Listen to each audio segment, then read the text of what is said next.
हाँ जी, hello and welcome to all my dear students. क्या हाल चाल है आप लोगों के, कैसे हैं आप सब लोग। तो उम्मीद करता हूँ सब लोग बहुत ही बढ़िया होंगे और सबकी पढ़ाई भी बहुत ही अच्छे ढंग से चल रही होगी। तो मैं एक बार फिर से आप सब लोगों का वेलकम करता हूँ लक्ष्य जेई बैच में।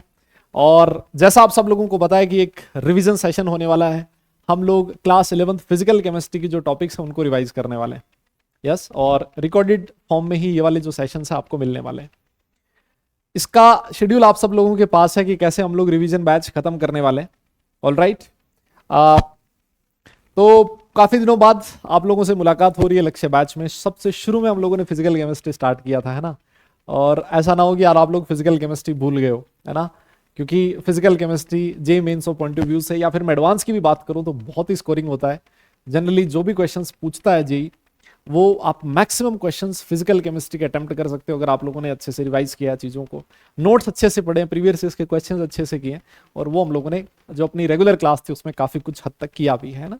और मुझे ऐसी भी उम्मीद है कि आप सब लोगों ने फिजिकल केमिस्ट्री पढ़ना नहीं छोड़ा होगा, आप सब लोगों ने वो रिवाइज भी कर लिया होगा, साथ साथ क्लास 12th की, और अगर 11th के कुछ टॉपिक्स हैं तो वो भी आप लोगों ने जरूर किए होंगे।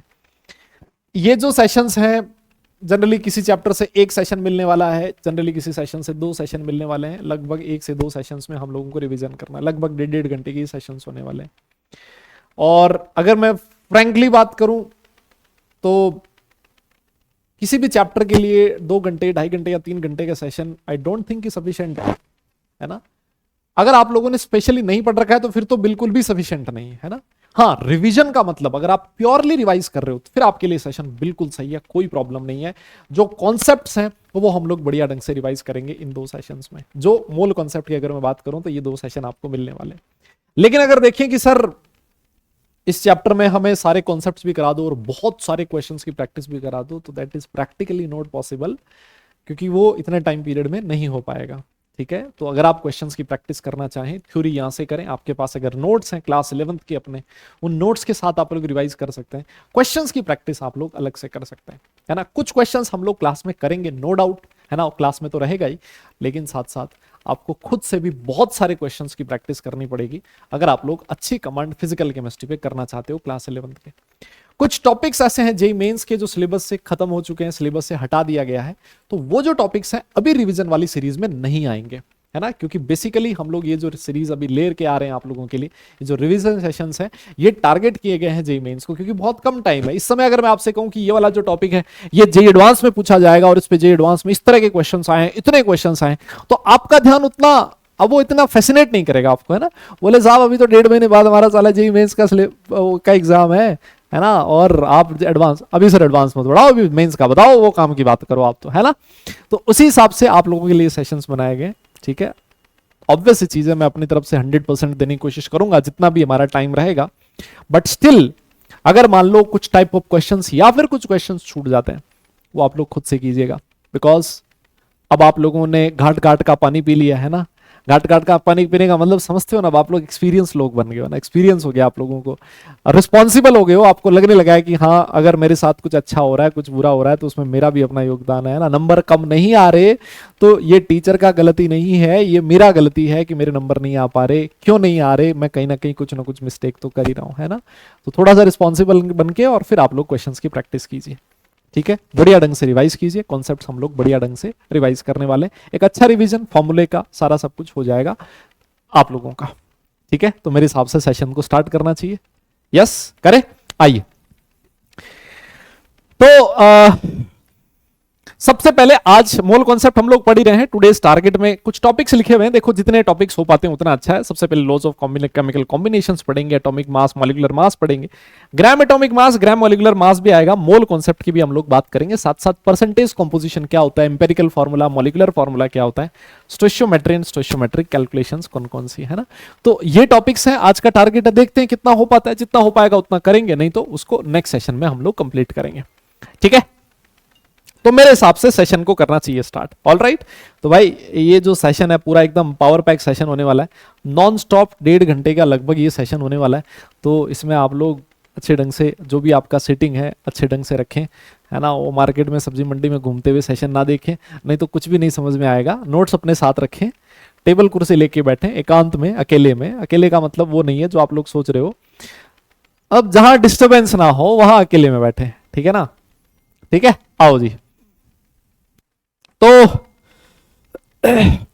तो कहता है कि लॉज ऑफ केमिकल कॉम्बिनेशन, सबसे पहले हम लोग बात करने वाले हैं कि जो केमिकल रिएक्शंस होती हैं कौन कौन से लॉज को फॉलो करती है।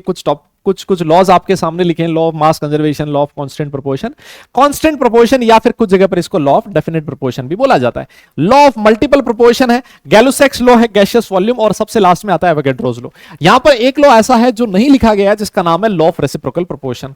क्या सर हम लोग ये पढ़ेंगे? नहीं, बिल्कुल पढ़ेंगे भाई, law of reciprocal proportion. Yes, ये लॉ हम लोग बिल्कुल पढ़ेंगे, क्यों नहीं पढ़ेंगे, इसमें कोई दिक्कत नहीं है, लेकिन ये लॉ अभी नहीं पढ़ेंगे, ठीक है ना, ये अभी नहीं पढ़ेंगे, बाद में देखेंगे, ठीक है ना। अभी अभी नहीं मतलब इनके बाद में ना, पहले तीसरे नंबर पे नहीं आएगा एवोगैड्रोस लॉ, सबसे लास्ट में मैं आपको ये लॉ ऑफ रेसिप्रोकल प्रोपोर्शन पढ़ाऊंगा, ठीक है ना, ये भी पार्ट रहेगा अपना। आइए सबसे पहले लॉ ऑफ मास कंजर्वेशन की बात करते हैं। सारी दुनिया जानती है लॉ ऑफ मास कंजर्वेशन क्या होती है दादा, कि total mass of reactant is equal to total mass of products, है ना। किसी भी केमिकल रिएक्शन में मास को ना तो खत्म किया जा सकता है, ना ही मास को क्रिएट किया जा सकता है। अगर मान लो सारा का सारा रिएक्टेंट प्रोडक्ट में कन्वर्ट हो रहा है, that means the total mass of the reactant is equal to total mass of products. Yes, अगर मान लो सारा प्रोडक्ट नहीं खत्म हो रहा तो total mass of reactant is equal to product तो होना ही है, साथ साथ कुछ जो रिएक्टेंट का मास होगा वो प्रोडक्ट के मास के प्लस कुछ मास जो रिएक्टेंट का भी बच गया उसके इक्वल होगा, है ना। लेकिन हम लोग ये बात कर रहे हैं कि total mass of the product is equal to total mass of reactant, है ना। चाहे कोई आपका फिजिकल रिएक्शन हो, फिजिकल चेंज हो, या फिर आपका कोई केमिकल चेंज हो, है ना, जो रिएक्टेंट का टोटल मास है वो प्रोडक्ट्स के टोटल मास के इक्वल होगा। मेरे हिसाब से इसमें किसी को कोई परेशानी हो ही नहीं सकती, है ना, इन ए केमिकल रिएक्शन। लेकिन एक चीज मैं आपको और बता दूं कि जो आपकी न्यूक्लियर रिएक्शंस होती हैं, यस, जो न्यूक्लियर रिएक्शंस होती हैं उसमें लॉ ऑफ न्यूक्लियर रिएक्शंस में ये जो लॉ ऑफ मास कंजर्वेशन है कभी भी फॉलो नहीं होता, क्योंकि आप लोगों को पता है न्यूक्लियर रिएक्शंस में जो मास होता है वो एनर्जी में कन्वर्ट भी हो जाता है ना, तो वहां पर ये चीज नहीं होगी। और ये कब एप्लीकेबल है? जब सारा का सारा मास रिएक्टेंट प्रोडक्ट में कन्वर्ट हो रहा है ना। आइए अब इस पे न्यूमेरिकल्स तो सच बहुत आसान बनेंगे, सिंपल से बनेंगे, और जनरली जेईई मेंस में इस पे तो ऑब्वियस है, इतना सिंपल क्वेश्चन है तो पूछने की प्रोबेबिलिटी काफी कम है। हम लोग बात करते हैं लॉ ऑफ डेफिनेट प्रोपोर्शन या फिर कांस्टेंट प्रोपोर्शन। आपके सामने लिखा है कि एक फ्रेंच केमिस्ट हुआ करते थे जोसेफ प्रोस्ट, उन्होंने ये वाला लॉ दिया था। किसने दिया, कब दिया, डजंट मैटर, हमारी सेहत पे कोई फर्क नहीं पड़ेगा, हमें सिर्फ मतलब पता होना चाहिए कि सर ये law of chemical law of definite proportion होता क्या है। चलिए, तो कहता है कि सबसे पहली चीज इसने लिखा है कि state that A given compound always contains exactly the same proportion of elements by mass, है ना। किसी भी केमिकल कॉम्पोजिशन में उसके जो एलिमेंट्स का बाय मास रेशियो होता है वो हमेशा सेम होता है, चाहे उसका सोर्स कुछ भी हो, सोर्स पे डिपेंडेंसी नहीं होती। लेट से मैं बात करता हूं H2O की, तो सारी दुनिया जानती है कि H2O में ऑक्सीजन, हाइड्रोजन है 2 ग्राम, ऑक्सीजन है 18 ग्राम। अगर हाइड्रोजन और ऑक्सीजन का बाय मास रेशियो अगर मैं देखूं तो वो होता है 1:8। यस, 1:8। 16/18 कहां से आ रहे, हाँ, है ना, 16 और 2 18। अरे भाई 18 ही तो होगा, क्या बात कर रहे हो। हाइड्रोजन 2 और ऑक्सीजन का 16, है ना, तो जो रेशियो आएगा वो कितना आएगा, 1:8 आएगा, है ना। कुछ लोग सोच रहे होंगे सर क्या चक्कर है भाई, आज बहुत क्लासेस हो गई हैं, है ना, तो सुबह से मैं क्लास लिए ही जा रहा हूँ, रिकॉर्डिंग किए जा रहा हूँ, तो अभी थोड़ा बिजी वाला टाइम चल रहा है, इस वजह से हो सकता है कुछ ऊपर नीचे हो जाए। यहाँ पर बहुत सारी इनऑर्गेनिक भी चल रही है, किसी बैच में ऑर्गेनिक चल रही है, किसी बैच में फिजिकल चल रही है ना, तो बड़ा कंफ्यूजन हो रखा है सब जगह, है ना, तो समझ जाना आप लोग, भावनाओं को समझना। तो भाई ऑक्सीजन और हाइड्रोजन और ऑक्सीजन का जो बायोमास रेशियो 1:8 रहेगा, चाहे वाटर का सोर्स कुछ भी हो, आप वाटर को दुनिया के किसी कोने से उठा लाओ, अगर वो वाटर है तो हाइड्रोजन और ऑक्सीजन का बायोमास रेशियो सेम रहना है।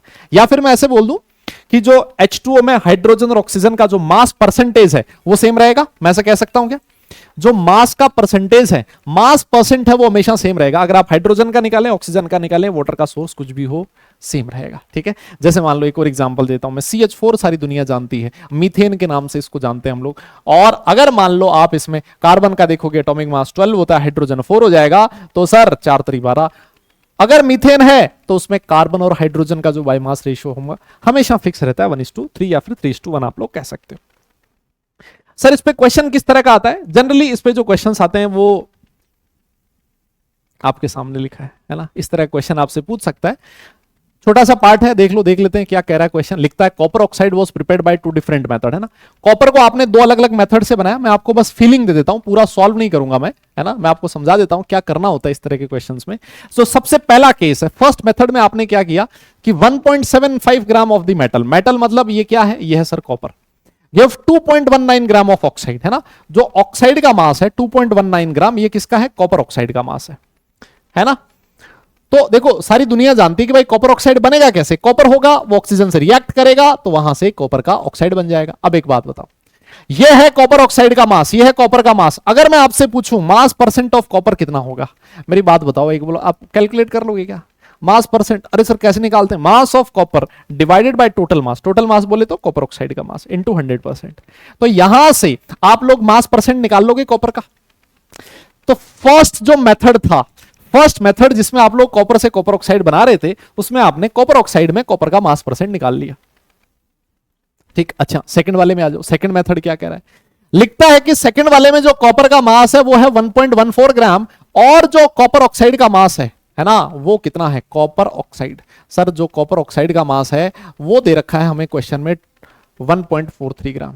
यहां से भी आप लोग क्या करोगे? मास परसेंट ऑफ कॉपर निकाल लोगे।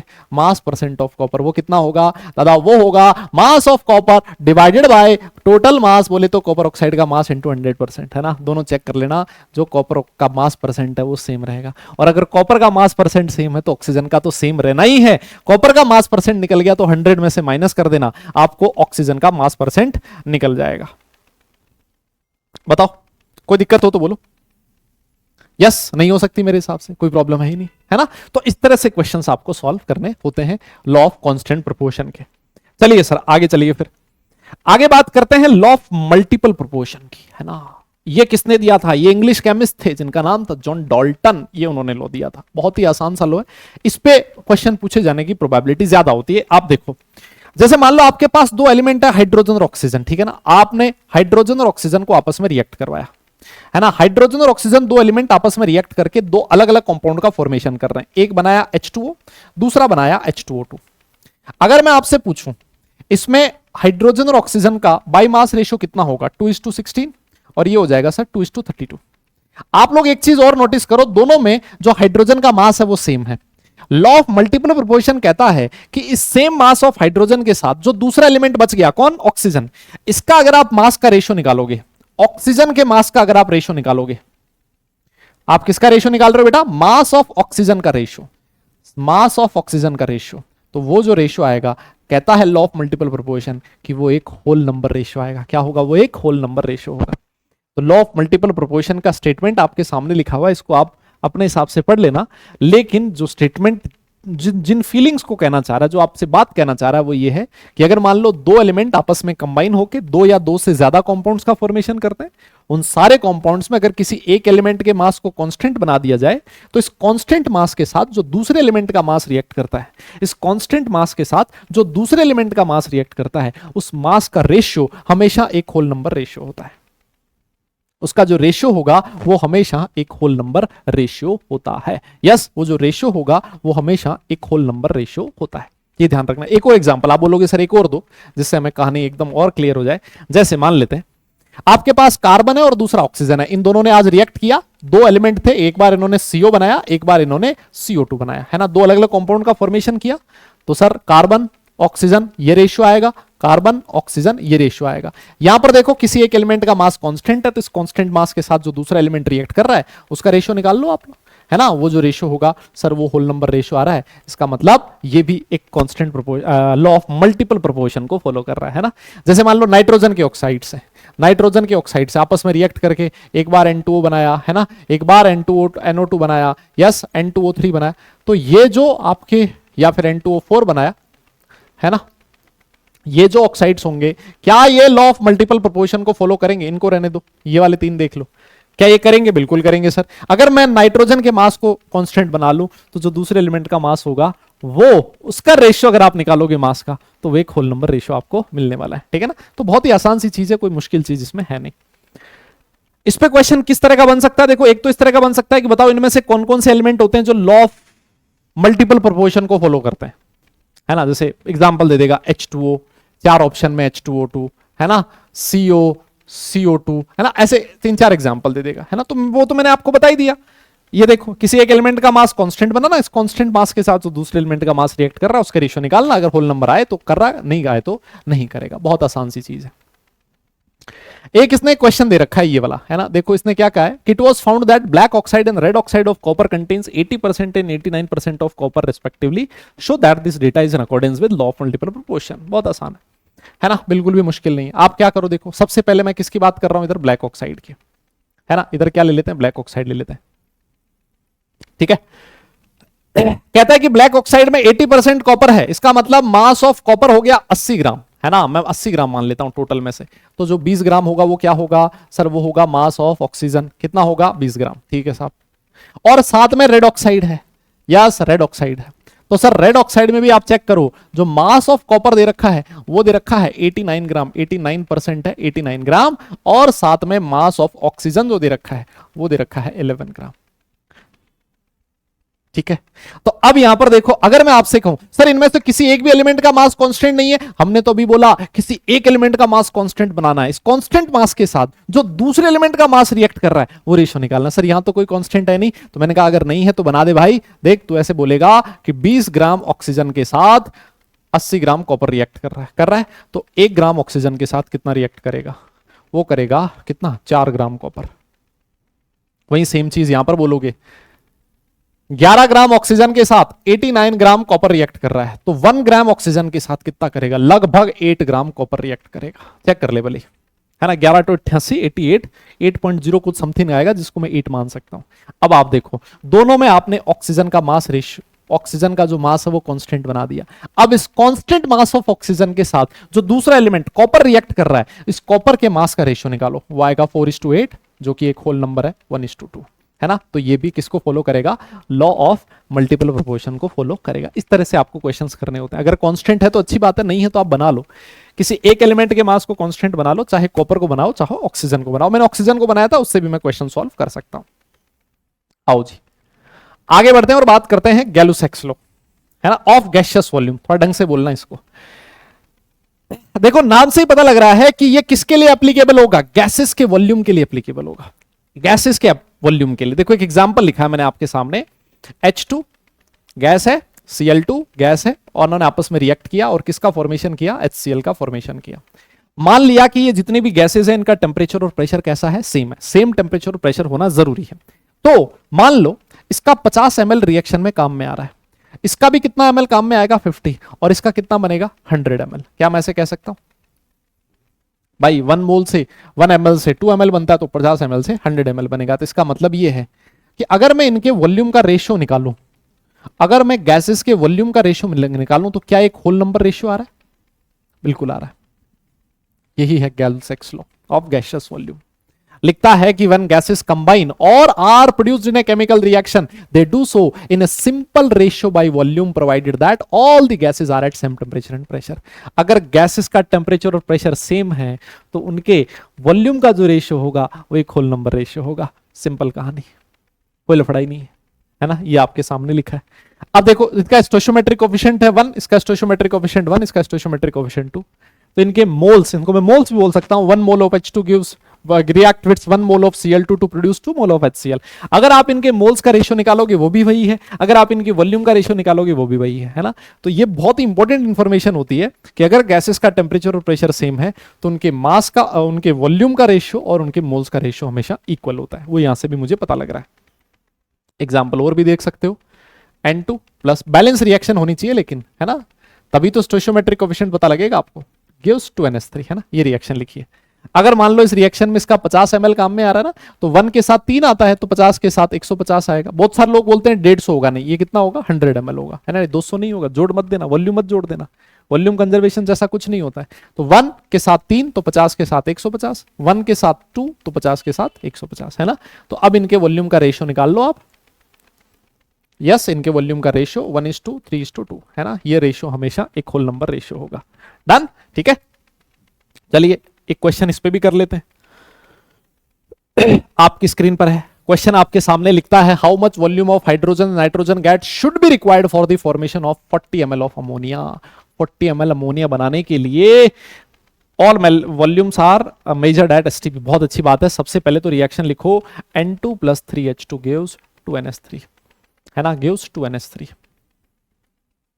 यस, मैं इस रिएक्शन को देख के ऐसे कह सकता हूं, अगर मान लो इसका ml 1 ml, इसका 2 ml, तो ये कितना बनेगा, ये भी इसका 3 ml अगर आपस में रिकम्बाइन हो तो ये कितना बनेगा, 2 ml बनेगा। कह सकता हूं क्या मैं ऐसा, है ना? तो सर आपको कितना चाहिए, 40 ml अमोनिया चाहिए। 40 ml अमोनिया चाहिए तो हाइड्रोजन कितना चाहिए? ओ भाई ये तो बहुत आसान है, देखो ना, 2 ml के लिए 1 ml नाइट्रोजन चाहिए, तो 40 ml के लिए नाइट्रोजन कितना चाहिए, 20 ml। खत्म हो गया। बोलो, मैं ऐसे भी लिख सकता हूं, अगर मेरे पास 2 ml अमोनिया है तो उससे 3 ml हाइड्रोजन बनेगा। यस, 3 ml, मतलब 2 ml अमोनिया के लिए 3 ml हाइड्रोजन की जरूरत है। तो मेरे से पूछा है 40 ml अमोनिया के लिए कितना NH2 चाहिए, तो 3/2 इंटू 40, तो ये लगभग हो जाएगा 60, 20 आएगा ना, 20×3=60, है ना? इतना हाइड्रोजन का मुझे रिक्वायरमेंट रहेगा। तो बहुत ही आसान सी क्वेश्चन है, कर सकते हो आप लोग मेरे हिसाब से, सारे लोग ये इस तरह के क्वेश्चंस। तो वेरी गुड, आगे आओ, बात कर लेते हैं एवोगैड्रोस लॉ। एवोगैड्रो लॉ भी बिल्कुल वही बात कह रहा है जो अभी हम लोगों ने गैलो-सेक्स लॉ में पढ़ी है। क्या कहता है, अगर मान लो गैसेस का टेम्परेचर और प्रेशर सेम हो, वही सेम एग्जांपल लिख रहा हूं वापस, देखना इधर, H2 plus Cl2 gives to NH2HCl। मान लिया ये सारी की सारी गैसेस हैं, इन सब का क्या है, टेम्परेचर और प्रेशर सेम है। तो ये क्या कहता है, ये सुनना, इसका इस रिएक्शन में कितना ml काम में आ रहा था, 50 ml, इसका 50 ml, ये कितना बन रहा था, 100 ml। तो इसका ये कहना है, मान लेते हैं इसके 50 ml में H2 के n मॉलिक्यूल्स प्रेजेंट है। 50 ml में कितने मॉलिक्यूल्स है, n मॉलिक्यूल्स। तो इसके 50 ml में भी कितने मॉलिक्यूल्स होंगे दादा, n ही होंगे। कितने होंगे, n ही होंगे। और वॉल्यूम डबल हो गया तो गैसेस के नंबर ऑफ मॉलिक्यूल्स भी डबल हो जाएंगे। क्या हो जाएंगे, मॉलिक्यूल्स भी डबल हो जाएंगे। इसका मतलब ये है, इसका मतलब ये है, देखो दोनों का वॉल्यूम इक्वल है, दोनों का वॉल्यूम इक्वल तो दोनों के मॉलिक्यूल्स इक्वल।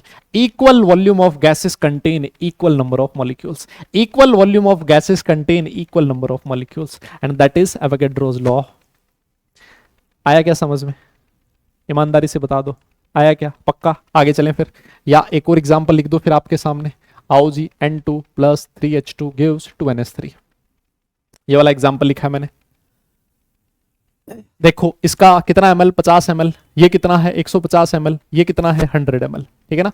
तो सर यहां देखो 50 ml में मान लेते हैं इसके n मॉलिक्यूल्स हैं, तो 150 में कितने होंगे, 3n होंगे, 3n हो जाएंगे ना, 3 गुने मॉलिक्यूल, वॉल्यूम 3 गुना, और यहां पर 2n मॉलिक्यूल्स हो जाएंगे, ठीक है ना? तो अगर वॉल्यूम इक्वल है तभी गैसेस के मॉलिक्यूल्स इक्वल है। लेकिन ध्यान रखना, ये नहीं बोला equal number of atoms, equal number of molecules बोला है, बिकॉज मॉलिक्यूल्स का इंडिपेंडेंट एग्जिस्टेंस पॉसिबल है, एटम्स का हो भी सकता है और नहीं भी हो सकता।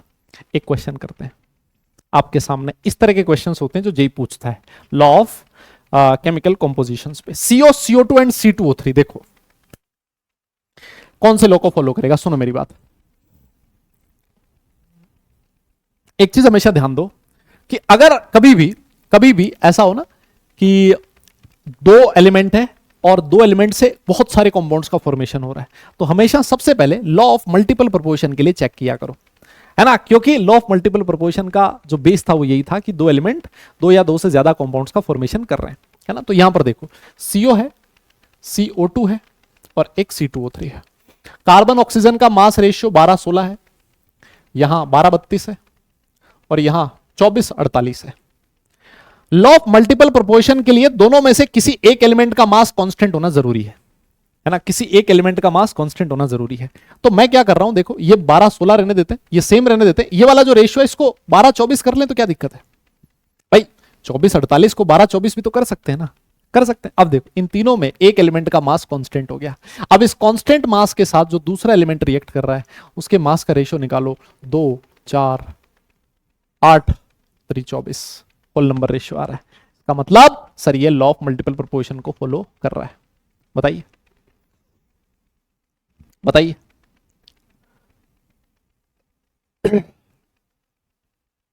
या फिर आप चाहते तो ऐसा भी कर सकते थे, इसको 24-32 कर लेते, इसको 24-64 कर लेते, तो 24-24 सेम हो जाता, फिर ये वाला रेशियो निकाल लेते, फिर भी वो सेम ही आता। क्लियर है ना? तो ये लॉ ऑफ मल्टीपल प्रोपोर्शन को फॉलो कर रहा है। ठीक है, बढ़िया, आगे चलो। चलिए जी, अब देखो नेक्स्ट है लॉ ऑफ रेसिप्रोकल प्रोपोर्शन। क्या है law of reciprocal proportion? You मानो कि आपने लॉ ऑफ मल्टीपल प्रोपोर्शन को दो जगह लगा दिया, दो बार law of multiple proportion use कर लिया, तो लॉ ऑफ रेसिप्रोकल प्रोपोर्शन बन जाएगा। आप बोलोगे सर कैसे, समझ नहीं आया। किसने दिया था सबसे पहली चीज? जेरेमियस रिचर ने दिया था 1792। किसने दिया, कब दिया? मैंने आपसे कहा आपकी सेहत पे इससे कोई फर्क नहीं पड़ने वाला। आइए एक एग्जांपल के थ्रू करते हैं हम लोग। जैसे मान लो दो एलिमेंट है ना, दो एलिमेंट है B and C, combine separately with the same weight of third element A. Example से समझते हैं। एक एलिमेंट है सोडियम, यह है बी, दूसरा है क्लोरीन, यह है सी। इन्होंने रिएक्ट किया किसके साथ? हाइड्रोजन के साथ, है ना। सोडियम का हाइड्रोजन का सेम मास, दोनों के सेम मास के साथ रिएक्ट करेगा, है ना। तो ये इसके साथ रिएक्ट करेगा तो सोडियम हाइड्राइड बनेगा, ये क्लोरीन के साथ रिएक्ट करेगा तो HCl बनेगा। यस। अगर मैं सोडियम और हाइड्रोजन का बाई मास रेशियो निकालूं तो 23:1:35.5 ये रेशियो आएगा। आप इन चेक कर सकते हो, इन दोनों में जो हाइड्रोजन का मास है वो सेम है। इसका मतलब हाइड्रोजन के सेम मास ने इन दोनों के साथ कंबाइन किया है। ठीक है। अच्छा, इस सेम मास के साथ जो ये बाकी एलिमेंट है इनके मास का रेशियो निकालो, तो ये रेशियो कितना आया? 23:35.5 है ना। इस सेम मास के साथ जो दूसरे एलिमेंट का मास रिएक्ट कर रहा है उसका रेशियो निकाल लिया, ये वाला आया। अब देखना, एक तो रेशियो ये याद रखना, एक रेशियो, एक और रेशियो आएगा कब? जब आप क्या करोगे, इन बी और सी को आपस में रिएक्ट करवाओ। पहला रेशियो कब निकाला है? बी और सी ने हाइड्रोजन के साथ रिएक्ट किया, हाइड्रोजन का मास दोनों में सेम था, इस सेम मास ऑफ हाइड्रोजन के साथ जो सोडियम और क्लोरीन का मास रिएक्ट कर रहा है उसका रेशियो निकाला। एक और रेशियो निकाला जब आपने इन दोनों को डायरेक्ट कंबाइन करवा दिया, तो सर ये जो रेशियो है ये कितना आया? NaCl बनेगा। ये जो रेशियो होगा NaCl में 23:35.5 आएगा। सर ये जो रेशियो है ना, देखो ये वाला रेशियो दोनों में कैसा मिला? सेम मिला। ये रेशियो दोनों में कैसा है? सेम है। लॉ ऑफ रेसिप्रोकल प्रोपोर्शन बोलता है कि ये जो रेशियो है या तो सेम आएगा या फिर एक दूसरे का मल्टीपल आएगा, या तो सेम आएगा या फिर एक दूसरे का मल्टीपल आएगा, है ना। ये वाला रेशियो सेम है। मल्टीपल वाला एक एग्जांपल मैं आपको और दे देता हूं। लेट से आपके पास एक एलिमेंट है ऑक्सीजन, एक है सल्फर, है ना। इन्होंने रिएक्ट किया हाइड्रोजन के साथ, तो देखो ऐसे मान लो, है ना। हाइड्रोजन ने रिएक्ट किया तो क्या बनेगा? H2S। ऑक्सीजन ने रिएक्ट किया तो क्या बनेगा? H2O। दोनों में आज देखो सल्फर 32 और ये हो जाएगा 16, तो दोनों में हाइड्रोजन का मास कांस्टेंट है। अगर हाइड्रोजन का मास कांस्टेंट है, इस कांस्टेंट मास ऑफ हाइड्रोजन के साथ जो बाकी एलिमेंट का मास रिएक्ट कर रहा है उसका रेशियो निकालो। ये 2:1 आ रहा है, मैं इसको ऐसे लिख दूं क्या? 2:1/1, कोई दिक्कत थोड़ी ना है, लिख सकता हूं ऐसे। अब दूसरा रेशियो आपको निकालना है कब? जब इन दोनों को आपस में कंबाइन करवाओ। सल्फर और ऑक्सीजन आपस में कंबाइन होकर मान लो बना रहे हैं SO2। इस SO2 में रेशियो निकालो दोनों का, 32। सर ये रेशियो 1:1 आ रहा है, मतलब 1/1 लिख सकता हूं। अब देखो ये जो दोनों रेशियो हैं, क्या ये एक दूसरे के मल्टीपल हैं क्या? सर ये है 1/1, ये है 2:1/1। इसका मतलब ये रेशियो इस रेशियो का 2 गुना है। बोलना पड़ेगा दादा, समझ में आया क्या? यस। तो अगर कहीं पर ऐसा है ना जहां पर तीन अलग अलग एलिमेंट है, दोनों आपस में कंबाइन होंगे, फिर दोनों अलग अलग तरीके से तीसरे एलिमेंट के साथ कंबाइन होंगे, एक रेशियो निकलेगा, फिर दोनों एलिमेंट आपस में कंबाइन होंगे, दूसरा रेशियो निकलेगा, और वो रेशियो या तो सेम होना चाहिए या फिर मल्टीपल होना चाहिए एक दूसरे का, तब जाके law of multiple proportion follow होगा। बताओ क्या मेरी बात क्लियर है आप लोगों को? यस हाँ ना बोलना पड़ेगा, ठीक है ना। तो आइए फिर इस पे क्वेश्चन दिया हुआ है, देखो कहता है कौन सा लॉ ऑफ रेसिप्रोकल प्रोपोर्शन को फॉलो करेगा। रेसिप्रोकल प्रोपोर्शन के लिए होता क्या है?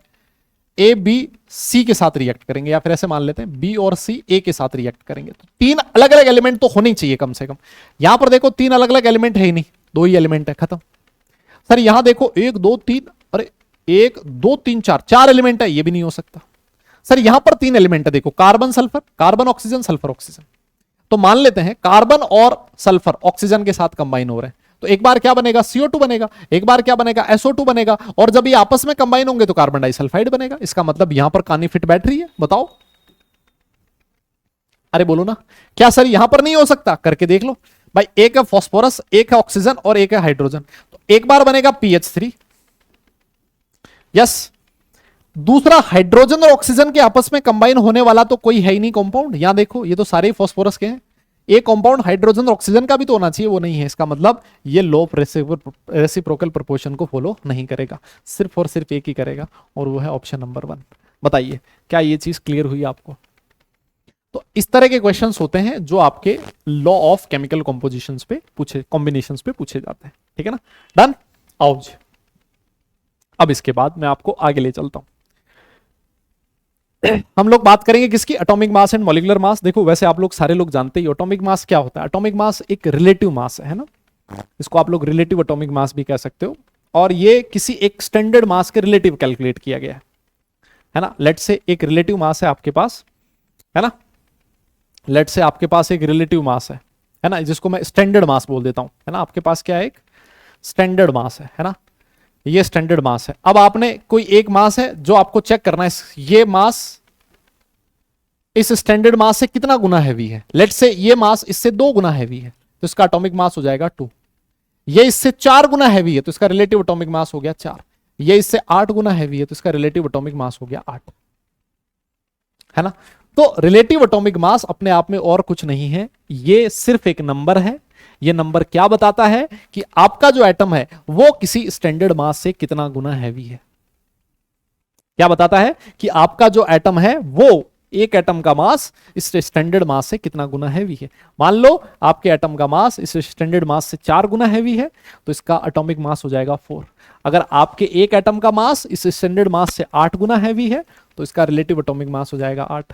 और अगर मान लो आपका एटम इस स्टैंडर्ड मास से 16 गुना हैवी है, तो इसका atomic mass relative atomic mass हो जाएगा 16।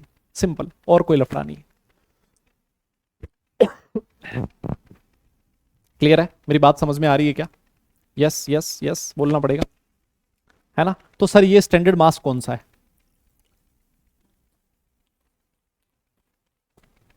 दादा ये जो स्टैंडर्ड मास है वो मास होता है 1/12 part of mass of an carbon, mass of an atom of carbon 12। Carbon 12 के एक एटम का मास का अगर आपने 1/12 पोर्शन कर दिया तो वो बन जाता है हमारा स्टैंडर्ड मास।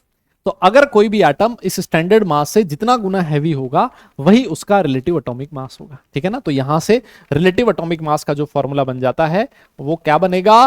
कितना गुना हैवी है कैसे पता लगेगा? किसी भी एटम के मास को इस स्टैंडर्ड मास से डिवाइड कर दो। Yes, mass of an atom of carbon 12, ठीक है। और ये आपका बन जाएगा relative atomic mass. Relative atomic mass क्यों बोला गया? क्योंकि ये स्टैंडर्ड मास के रिलेटिव कैलकुलेट किया गया, ठीक है।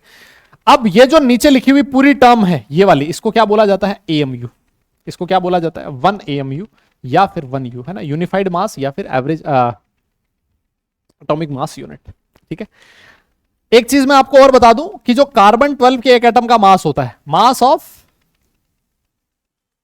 1 एटम ऑफ कार्बन 12, कार्बन 12 के एक एटम का जो मास होता है वो होता है 1.99 इंटू 10⁻⁻23 ग्राम, है ना।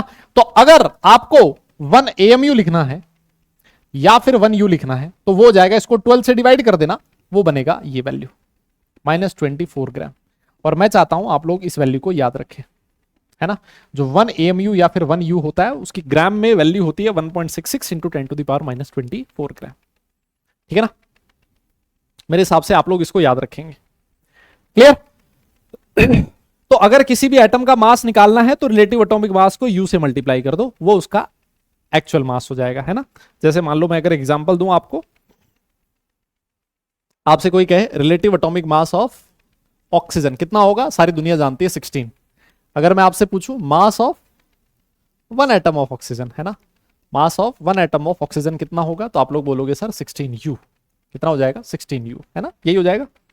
देखो ये यू है और मास ऑफ 1 एटम कितना हो जाएगा? रिलेटिव एटॉमिक मास को यू से मल्टीप्लाई कर दो, है ना। रिलेटिव एटॉमिक मास 16, यू से मल्टीप्लाई कर दिया। अगर आप इसको ग्राम में निकालना चाहते हो तो 1.66 इंटू 10⁻⁻23 ग्राम हो जाएगा, ठीक है। ये हो जाएगा हमारा रिलेटिव एटॉमिक मास और mass of 1 atom of oxygen. फिर एक और छोटी सी टर्म आती है एवरेज एटॉमिक मास, है ना। क्या आता है? एवरेज एटॉमिक मास। क्या होता है एवरेज एटॉमिक मास? सबसे पहली चीज तो ये तब डिफाइन किया गया है उनके लिए जिनके आइसोटोप्स एग्जिस्ट करते हो, है ना। क्या एग्जिस्ट करते हो? आइसोटोप्स।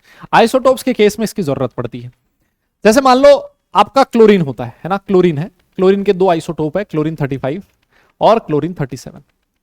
सर क्लोरीन 35 का जो परसेंटेज अबंडेंस है वो 75% है और ये नेचर में 25% मिलेगा। तो जो एवरेज एटॉमिक मास होता है वो क्या होता है, atomic mass of isotope 1 into उसका percentage abundance plus atomic mass of isotope 2 into उसका परसेंटेज अबंडेंस डिवाइडेड बाय 100%। ये आप सॉल्व करोगे कितना मिलेगा, 35.5। This is the average atomic mass, है ना।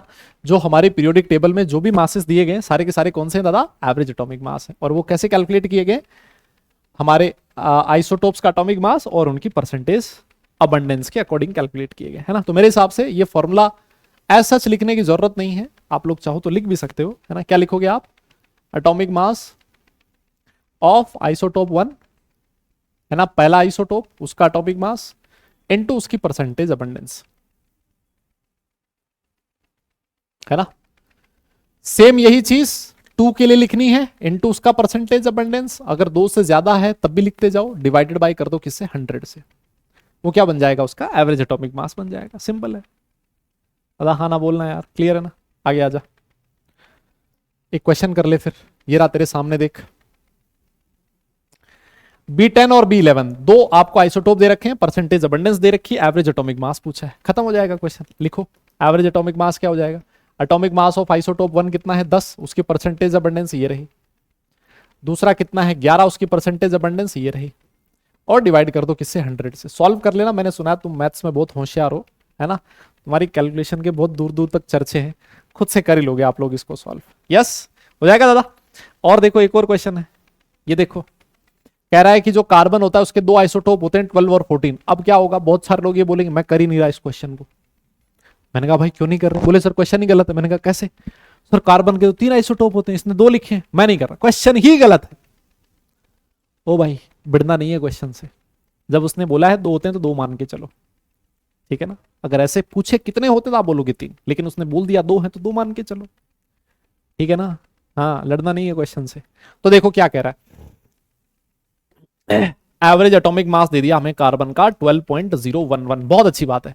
सर कार्बन 12 है ना, उसका मान लेते हैं x% है, तो सर कार्बन 14 होगा, उसका परसेंटेज अबंडेंस कितना होगा, 100 माइनस एक्स। बोलो ना, अगर भाई अगर किसी का परसेंटेज अबंडेंस x है और 2 ही आइसोटोप है, एक का x है तो दूसरे का 100 माइनस एक्स है। सिंपल है, देखो यहाँ 2 आइसोटोप थे क्लोरीन के, एक का अगर 75 है दूसरे का 25 है, 100 में से माइनस कर दो, खत्म। लो अब तो हो जाएगा।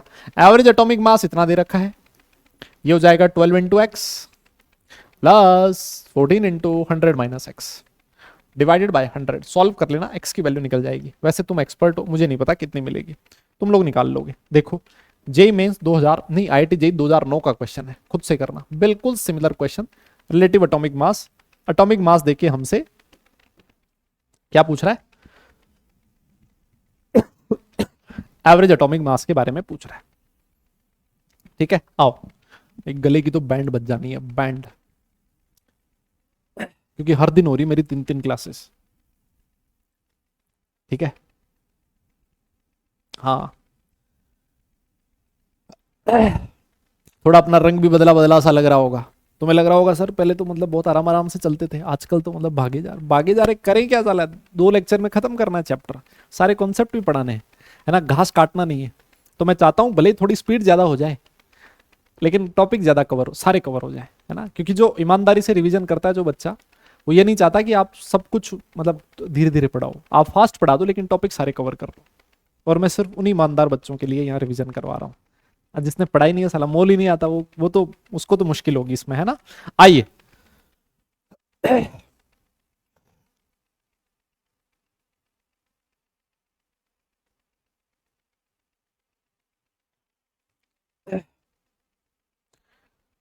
देखो क्या कह रहा है क्वेश्चन, मॉलिक्यूलर मास क्या होता है। देखो मॉलिक्यूलर मास सिंपल वही है यार, सारे एटॉमिक मास का सम कर दो किसी मॉलिक्यूल में, मॉलिक्यूलर मास बन जाएगा। जैसे कार्बन होता है 12, हाइड्रोजन होता है 1, तो ये लगभग 16 बन जाएगा, ये इसका मॉलिक्यूलर मास बन गया, खत्म कहानी। H2O है, हाइड्रोजन का एटॉमिक मास 2 है ना, 1 होता है 2 है, तो ये 16, तो इसका मॉलिक्यूलर मास कितना हो जाएगा 18U, है ना, मास ऑफ 1 एटम। आइए मास ऑफ 1 मॉलिक्यूल, सॉरी, यहां से एक टर्म आती है जिसका नाम है gram atomic mass and gram molecular mass, है ना। एटॉमिक मास अलग था, ग्राम एटॉमिक मास अलग है। क्या होते हैं सर, देखो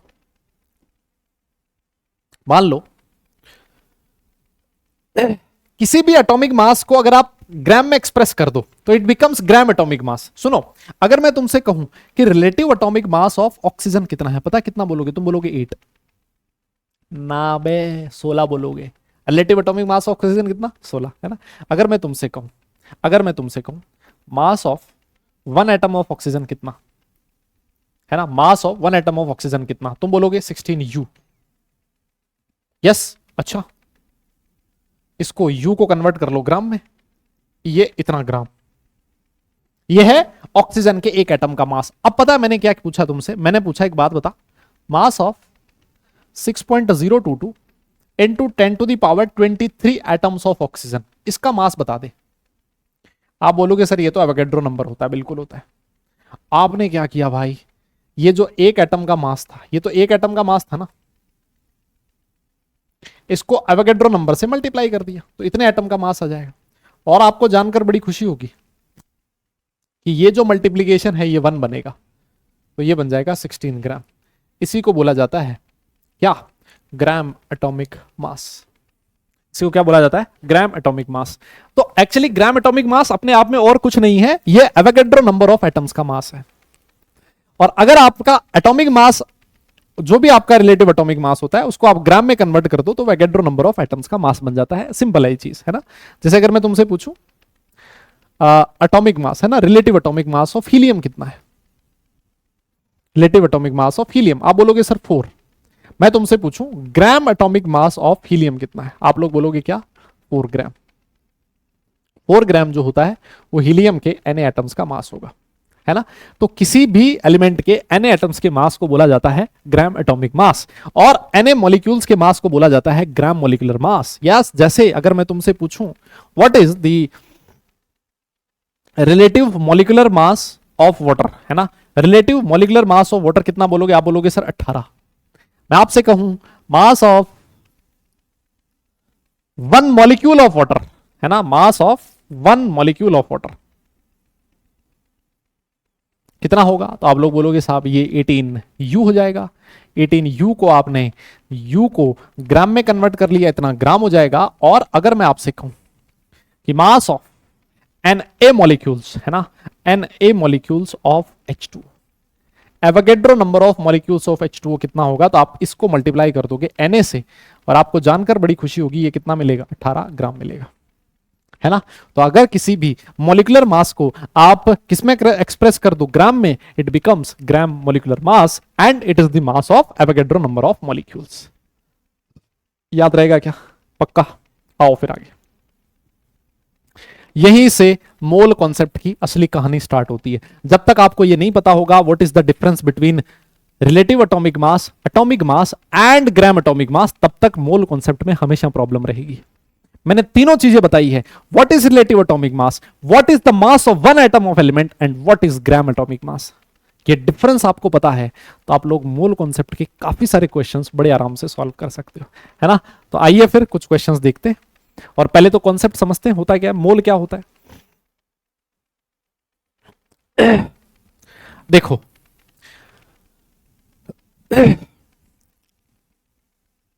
वैसे तो हम लोग ये बोलते हैं कि भाई 1 मोल जो है वो क्या है? वो है कलेक्शन, किसका?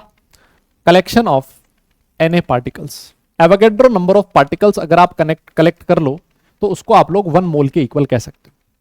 लेकिन जो मोल होता है ये अमाउंट ऑफ द सब्सटेंस, मोल जो होता है ना बेटा, ये अमाउंट ऑफ सब्सटेंस की यूनिट होती है ना। मोल क्या होता है? अमाउंट ऑफ सब्सटेंस की यूनिट होती है। तो किसी भी सब्सटेंस के किस अमाउंट को मोल बोला जाएगा? 1 मोल बोला जाएगा। देखो वैसे तो सिंपल अगर मैं इसको बोलूं तो आप इस चीज से भी क्वेश्चन सॉल्व कर सकते हो कि भाई मोल का मतलब है Na पार्टिकल्स का कलेक्शन। लेकिन फिर भी अगर आप ये चाहते हो कि ये Na पार्टिकल्स आए कहां से, तो इसकी जो एक्चुअल डेफिनेशन होती है मोल की वो ये है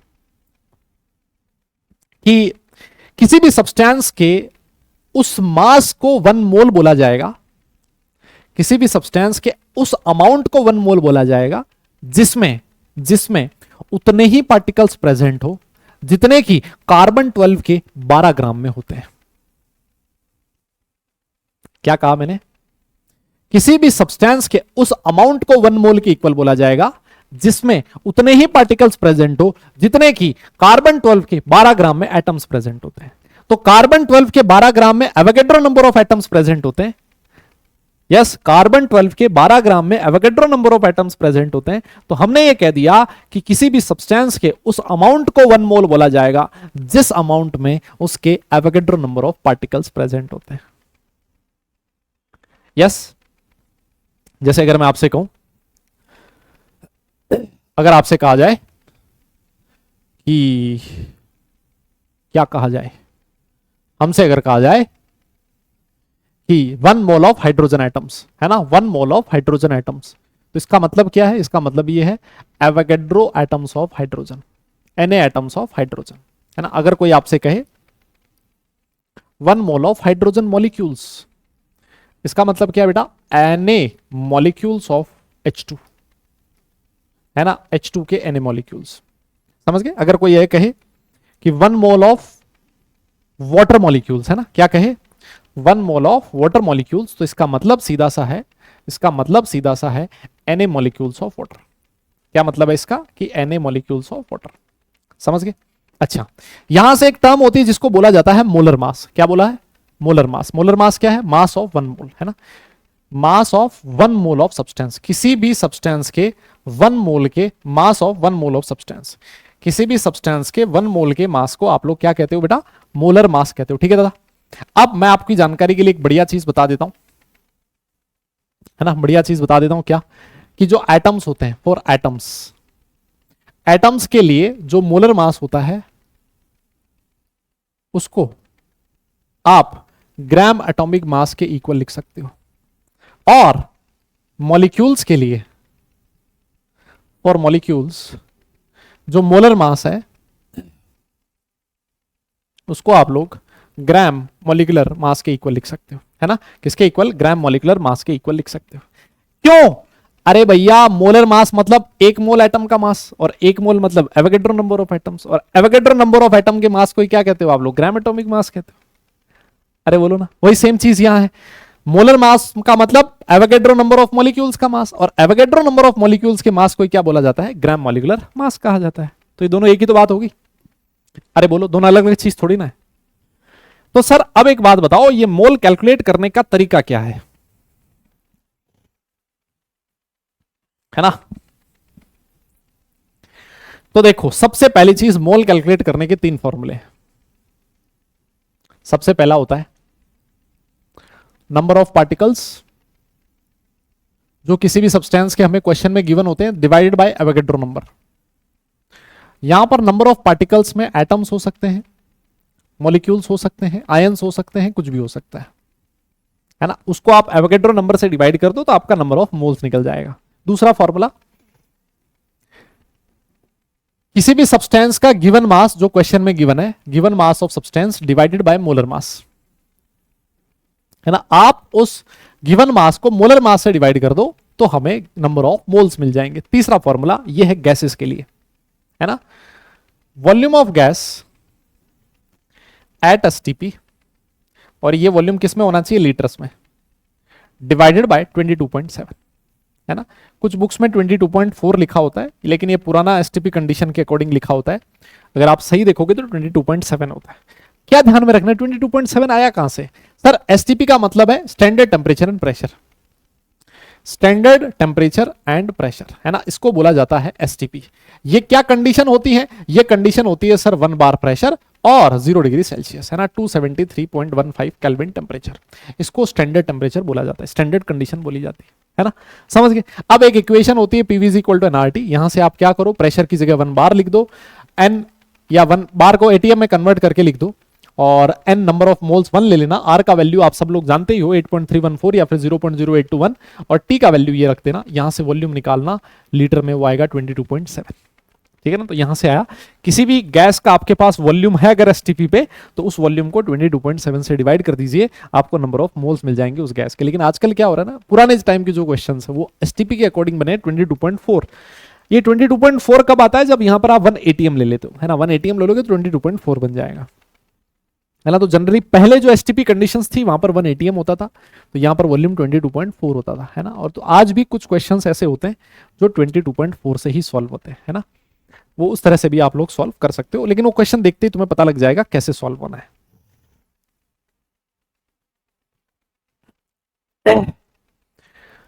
हाँ जी, तो सर इस पे क्वेश्चंस किस तरह के पूछे जा सकते हैं, है ना। आओ कुछ क्वेश्चंस, हाँ कुछ क्वेश्चंस हैं जो हम लोग करते हैं, बाकी कुछ क्वेश्चंस मैं आपको होमवर्क भी दूंगा, है ना। बाकी मैं कुछ क्वेश्चंस आपको होमवर्क भी दूंगा ताकि आप लोग थोड़ा सा कॉन्सेप्ट उसका समझ ले। देखो क्या कह रहा है क्वेश्चन, आपकी स्क्रीन पर है।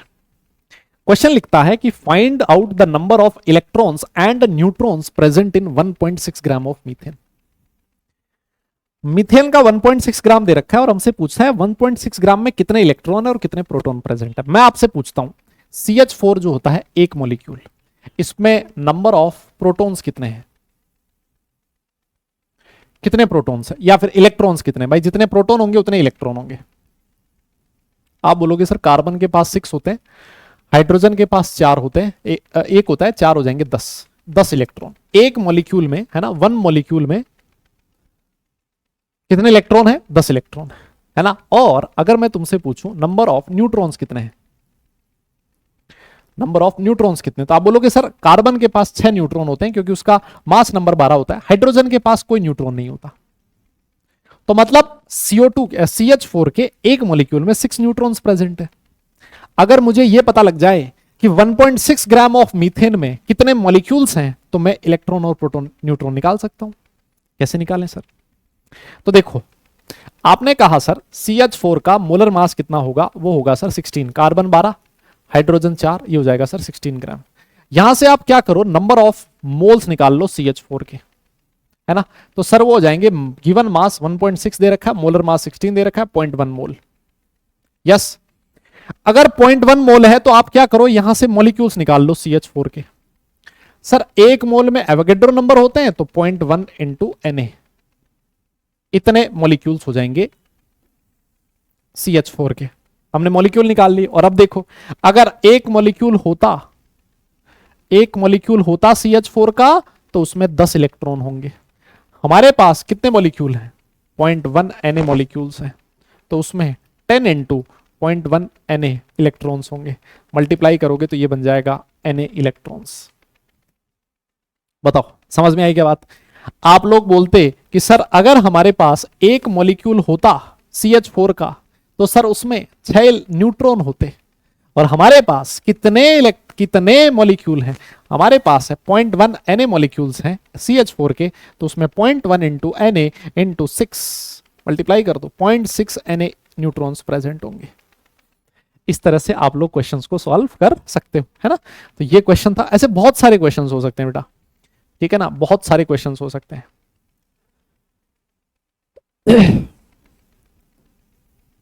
देखो क्या लिखा है, 4.6 into 10 to the power 22 atoms of electron, इनका मास है 13.8। हमसे पूछा है एटॉमिक वेट कितना होगा।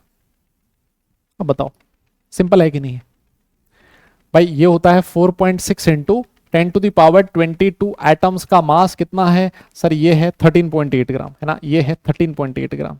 तो मैं क्या करूंगा, यहां से 6.022 into 10 to the power 23 atoms का मास निकाल लूंगा, है ना। वो आ जाएगा क्या, 13.8 divided by 4.6 into 10 to the power 22 into 6.022 into 10 to the power 23 ग्राम।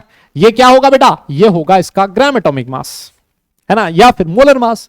और जितना ग्राम एटॉमिक मास होता है उसमें से ग्राम हटा देना, वो आपका एटॉमिक मास बन जाएगा, खत्म, है ना। तो मेरे हिसाब से कैलकुलेशन तो आप लोग कर ही लोगे, हो जाएगा ना। एक और क्वेश्चन, बढ़िया क्वेश्चन है ये वाला, है ना, ये अच्छा क्वेश्चन है, ये अच्छा क्वेश्चन है बेटा। देखो क्या कह रहा है, लिखता है number of water molecules in the drop of water. एक ड्रॉप में वाटर के कितने मॉलिक्यूल्स हैं, ठीक है। If 1 ml of water has 20 drops and A is the Avogadro's number। बहुत फेमस क्वेश्चन है ये, है ना, हर कोई टीचर इस क्वेश्चन को जरूर करवाता है, थोड़ा सा कॉन्सेप्ट के लिए भी बढ़िया है। यहां पर एक चीज आपको ध्यान में रखनी है कि भाई जो वाटर की डेंसिटी होती है वो 1 ग्राम पर ml होती है ना, ये इंफॉर्मेशन आपको थोड़ी सी ध्यान में रखनी पड़ेगी। क्लियर है, ठीक है सर, ध्यान में रख ली। और बताओ, अब आपके पास दे रखा है कि भाई जो 20 ड्रॉप्स होती हैं, है ना, 20 ड्रॉप्स ऑफ वाटर, उसका वॉल्यूम है 1 ml। 1 ml का मतलब ये, और तो एक ड्रॉप जो होगी,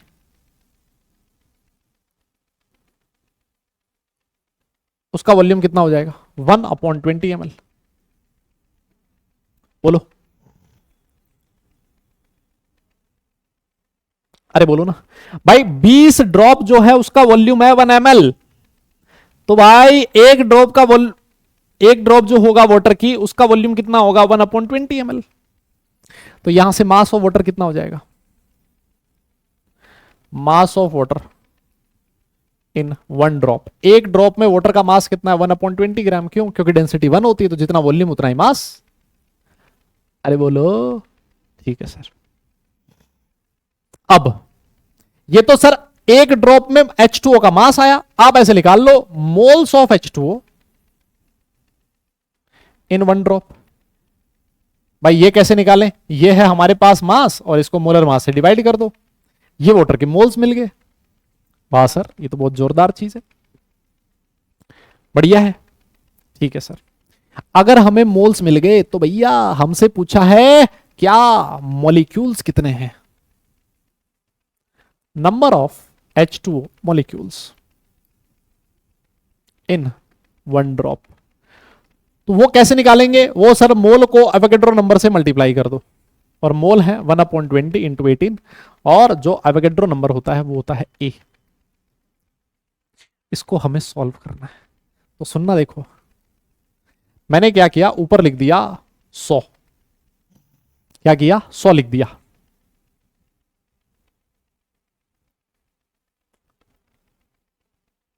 ठीक है, 100 से ऊपर नीचे मल्टीप्लाई कर दिया, है ना। 100 ऊपर तो 100 नीचे भी आएगा। ये है 12, 20, बाकी सब कुछ सेम है, इंटू A। अब देखो 20 पाण की 100, और 5 को 100 से डिवाइड किया, यहाँ 100 है बेटा, 1000 क्यों लिखा है ना। इसको देखो, ये हो जाएगा 0.05 डिवाइड बाई 18 इंटू A। कौन से ऑप्शन में? 0.05 डिवाइडेड बाई 18 इंटू A, ये रहा 0.05 A डिवाइड बाई 18। 0.05 A भी तो आएगा बेटा, है ना, डिवाइड बाई 18। ये तो 0.5 है, 0.5 नहीं आएगा, 0.05 A डिवाइड बाई 18 आएगा।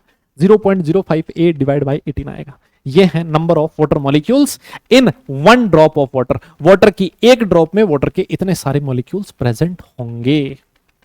बताइए, क्या ये क्वेश्चन आपको मुश्किल लगा? है ना, बहुत आसान सा क्वेश्चन था, लेकिन हमें थोड़ा सोचना था। 20 ड्रॉप जो है उसका 1 ml वॉल्यूम है, एक ड्रॉप का इतना वॉल्यूम है, तो जितना वॉल्यूम होगा उतना ही मास होगा। वाटर का मास मिल गया, उसमें हमने मोल्स निकाल लिए वाटर के एक ड्रॉप में, जितने मोल्स आए उसका एवोगैड्रो नंबर से मल्टीप्लाई कर दिया, उतने ही वाटर के मॉलिक्यूल्स हो जाएंगे एक ड्रॉप में। ठीक है सर, ये तो आसान था, हो ही गया। बाकी ये क्वेश्चन है ना, लार्जेस्ट नंबर ऑफ मॉलिक्यूल्स किसमें होंगे, खुद से कर लेना। 1979 में पूछा गया क्वेश्चन है। Total number of electrons 1 molecule of carbon dioxide में, ये भी खुद से कर लेना, क्योंकि ये भी मैं आपको करवाई चुका हूं, है ना। अभी तो हमने बहुत बढ़िया क्वेश्चन किया था 2002 का। How many moles of electron way 1 kg, है ना। इलेक्ट्रॉन, एक इलेक्ट्रॉन का मास आप लोग जानते हो 9.1 × 10⁻³ kg होता है ना। इसके अकॉर्डिंग आप लोग क्वेश्चन को सॉल्व कर सकते हो। तो ऐसे पीवाईक्यूज भी इसमें दिए हुए हैं, आप लोग चाहो तो ये पीवाईक्यूज भी खुद से कर सकते हो। जैसे ये 20 जुलाई 2021 का क्वेश्चन है। क्या कह रहा है हमसे? लिखता है कि 4 gram of equimolar mixture of NaOH and Na2CO3 contains x gram of NaOH and y gram of Na2CO3, और हमसे x की वैल्यू पूछी है। बढ़िया क्वेश्चन है ना। देखो 4 ग्राम दे रखा है इक्विमोलर, मतलब x ग्राम ऑफ NaOH और x gram y gram of, इसका मतलब x प्लस y की वैल्यू 4 है कि नहीं है। पहली चीज तो मुझे ये पता लग गई। दूसरा,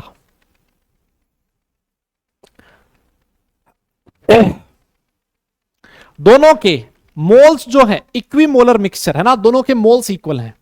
तो देखो मैं इसको सॉल्व करने का तरीका बता देता हूं। मोल्स ऑफ NaOH और मोल्स ऑफ Na2CO3 इक्वल है, ठीक है। Moles of NaOH and moles of Na2CO3 equal है। अब देखो NaOH के मोल कैसे निकलेंगे? NaOH का मास दे रखा है, डिवाइड बाय मोलर मास इसका 40 आएगा, इज इक्वल टू Na2CO3 का मास दे रखा है y, और इसका मोलर मास 106 आएगा।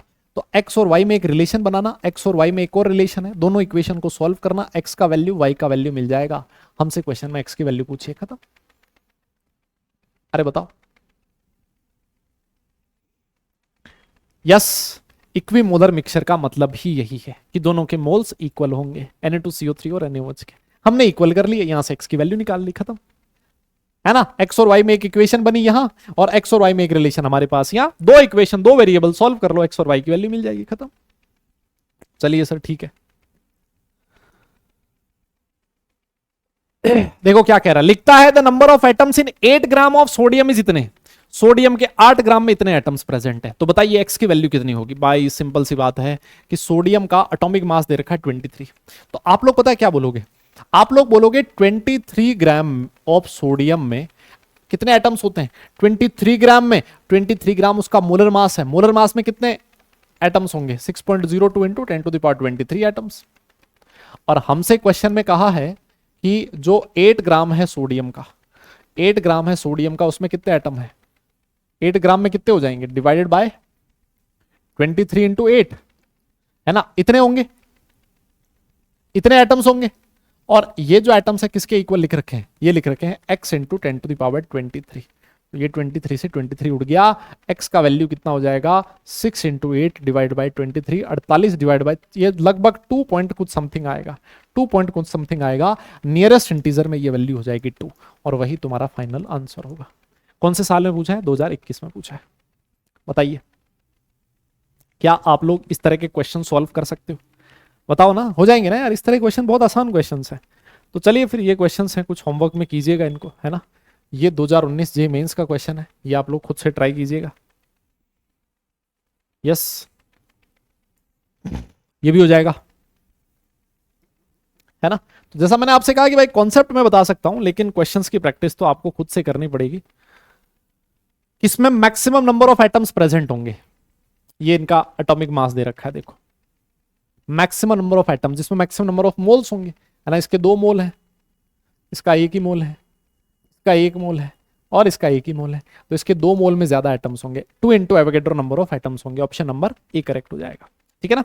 तो ये इस तरह से कुछ क्वेश्चंस हैं बेटा, ये क्वेश्चंस आपको खुद से सॉल्व करने पड़ेंगे, है ना। तो ये लोग आप ये क्वेश्चंस आप लोग कीजिएगा खुद से, है ना। तो आप लोग क्वेश्चंस का आपको आइडिया लगेगा कि किस तरह के क्वेश्चंस जे मेंस में आते हैं और कैसे हम लोग इसको खुद से सॉल्व कर सकते हैं। आपके अगर नोट्स में भी और कोई क्वेश्चन है, मैं तो ये कहूंगा नोट्स वाले क्वेश्चंस भी बढ़िया ढंग से लगा डालो, साथ ही लगा डालो, है ना। रिवीजन का रिवीजन हो जाएगा। कुछ अगर अलग कॉन्सेप्ट मिले उसको अपने नोट्स में लिख लो, और अगर नोट्स में कुछ अलग कॉन्सेप्ट है तो बहुत अच्छी बात है, इससे हमारा रिवीजन हो जाएगा, ठीक है ना। तो ये स्ट्रैटेजी है जिसको आप लोग जब भी आप लोग रिवाइज करें हमेशा काम में लें, ठीक है दादा। तो ये जो क्वेश्चंस है बेटा, ये है स्पेसिफिक क्वेश्चंस जो आपसे मोल पे पूछे जा सकते हैं, ठीक है ना। अब इसके अलावा मोल की कैलकुलेशन हम लोग आगे वाले जो टॉपिक्स हैं उनमें भी करते रहेंगे, ठीक है। हर जगह मोल तो कैलकुलेट करना ही पड़ेगा, मोल की एप्लीकेशन वाले पार्ट पे हम लोग आ जाते हैं। तो चलिए अब इसके बाद जो नेक्स्ट टॉपिक है, छोटा सा टॉपिक है, परसेंटेज कॉम्पोजिशन, है ना। बहुत ही आसान सा चीज है। परसेंटेज कॉम्पोजिशन क्या होता है, आपको एक एग्जाम्पल के थ्रू समझाते हैं। देखो क्वेश्चन कैसे आता है, क्वेश्चन आता है कि NaOH दे दिया और आपसे पूछता है find the percentage composition of NaOH। तो इसका मतलब क्या है, इसका मतलब सिर्फ इतना सा है, आपको यह बताना है कि NaOH का अगर आपने 1 मोल लिया है, इस 1 मोल में सोडियम का कितना परसेंट है, ऑक्सीजन कितना परसेंट है, और हाइड्रोजन कितना परसेंट है बाय मास, बस इतनी सी कहानी, है ना। तो अब मुझे बता दो मोलर मास ऑफ सोडियम कितना आएगा, मोलर मास ऑफ NaOH कितना होगा, जल्दी बताओ।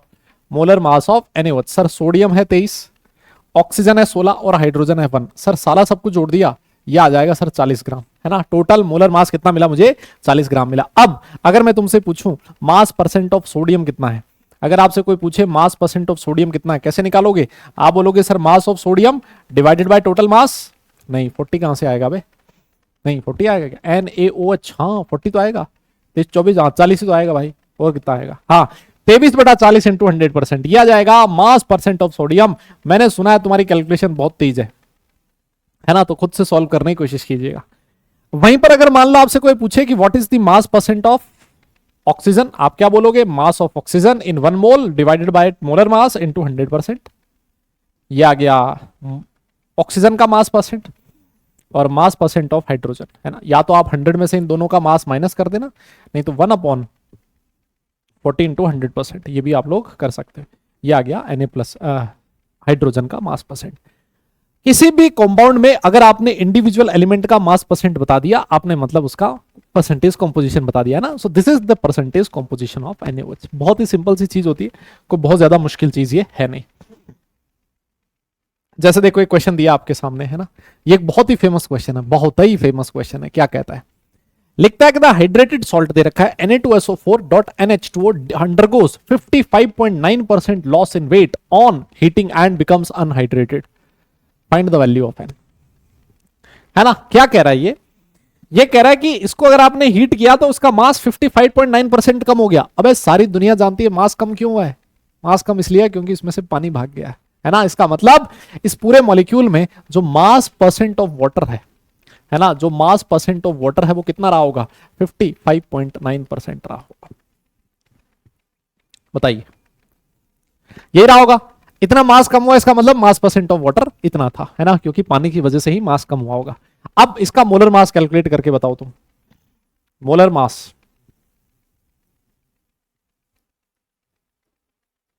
सर सोडियम का होता है 23, तो 23 इंटू 2 हो जाएगा 46, ये हो गया सर 32 और ये हो गया 64 प्लस 89, है ना, यही हो जाएगा। अब ये जोड़ना पड़ेगा भाई, देखो 6 और 4 10 और 2 12, 12 7 और 3 10 और 4 14 14 प्लस 89, मेरे हिसाब से यही आएगा। अगर कुछ गलती हो तो आप लोग खुद से चेक कर लेना और एक बार, है ना। देखो 60 और 30 90, 90 और 4 अच्छे हो गया 96, 96 और ये 146 में से 4 कम 142, बिल्कुल सही है। So this is the molar mass of Na2CO3। अगर मैं आपसे कहूं what is mass percent of water, तो आपने कहा सर मास परसेंट आ रहा है 55.9%। मैंने कहा भाई मास परसेंट का एक्सप्रेशन लिख, तो मास परसेंट ऑफ वाटर का एक्सप्रेशन होगा मास ऑफ वाटर। वाटर का मास कितना है 89, डिवाइडेड बाय टोटल मास कितना है 142 प्लस 89 इंटू 100%। और ये वैल्यू किसके इक्वल दे रखी है, 55.9 के इक्वल। सॉल्व कीजिएगा, n का वैल्यू मेरे हिसाब से 10 आएगा, बाकी एक बार आप खुद से चेक कर लेना। बधाई हो, आपने सॉल्यूशन पा लिया है इस क्वेश्चन का, है ना। अरे बोलो ना, हो गया क्या, आसान है इस तरह से क्वेश्चन, लेकिन बहुत अच्छा क्वेश्चन है ना, बहुत ही बढ़िया क्वेश्चन। और ये बहुत सारी बुक्स में मिलता है, कुछ कॉम्पिटिटिव एग्जाम्स में भी आपको देखने को ये वाला क्वेश्चन मिल जाएगा। क्या कह रहा है, the percentage composition of carbon by mole. अच्छा देखो, ये परसेंटेज कॉम्पोजिशन बाई मास निकाला है, ये है बाई मोल, है ना, बाई मोल इन मीथेन। देखो ये है CH4, है ना, बाई मोल बताना है। कार्बन का 1 मोल, टोटल मोल 4 और 1 5 इंटू 100%, 20% आएगा, नहीं क्या। The percent composition of carbon by mole in methane.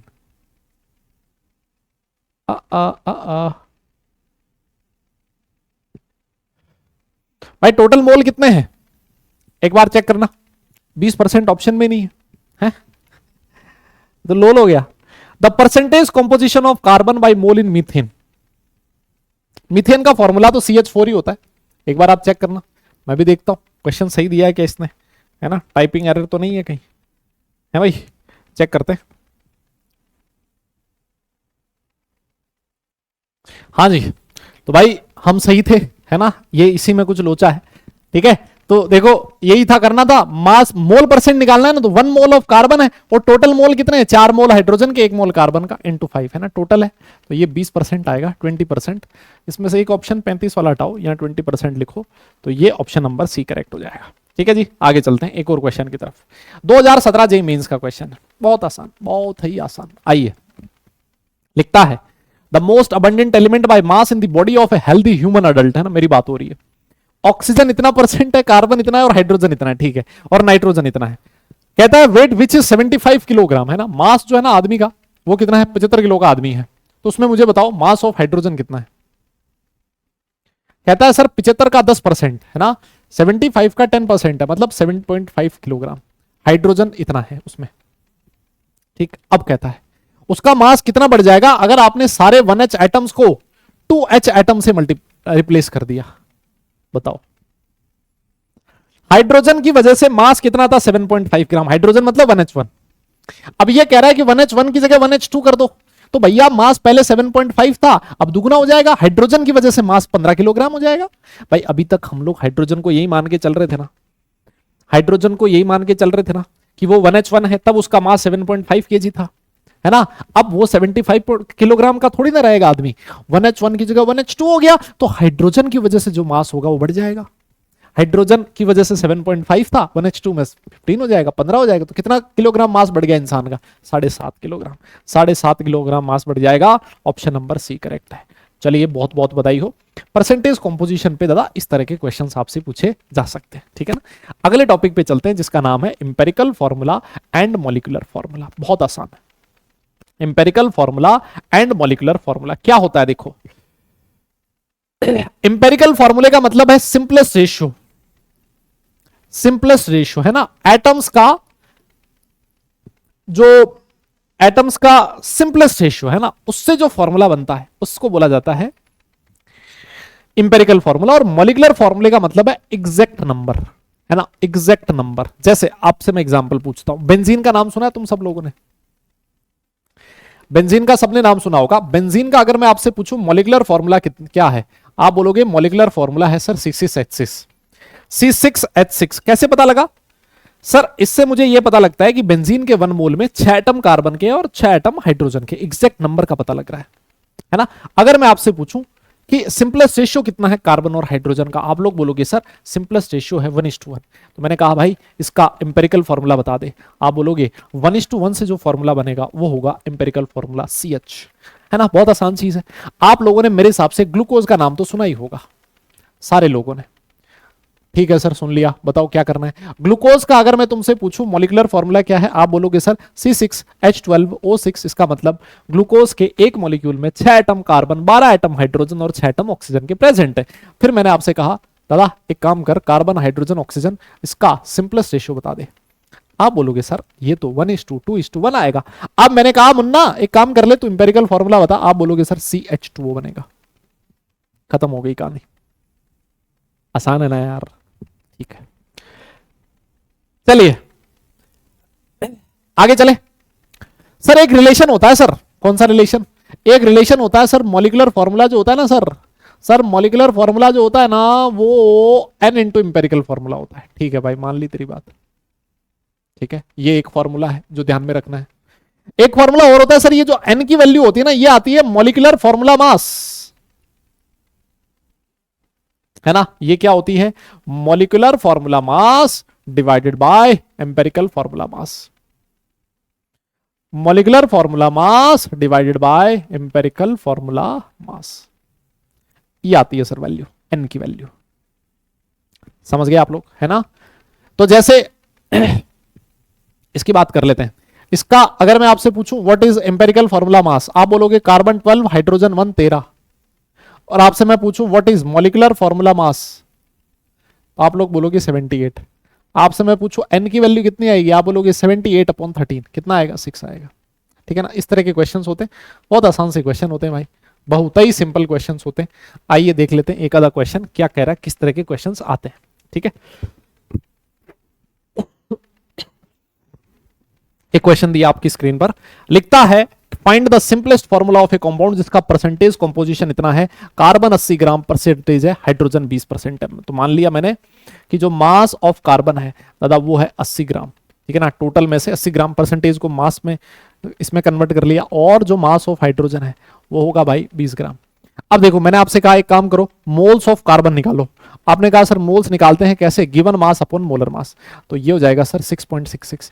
और मैंने आपसे कहा भाई एक काम कर, मोल्स ऑफ हाइड्रोजन भी निकाल ले।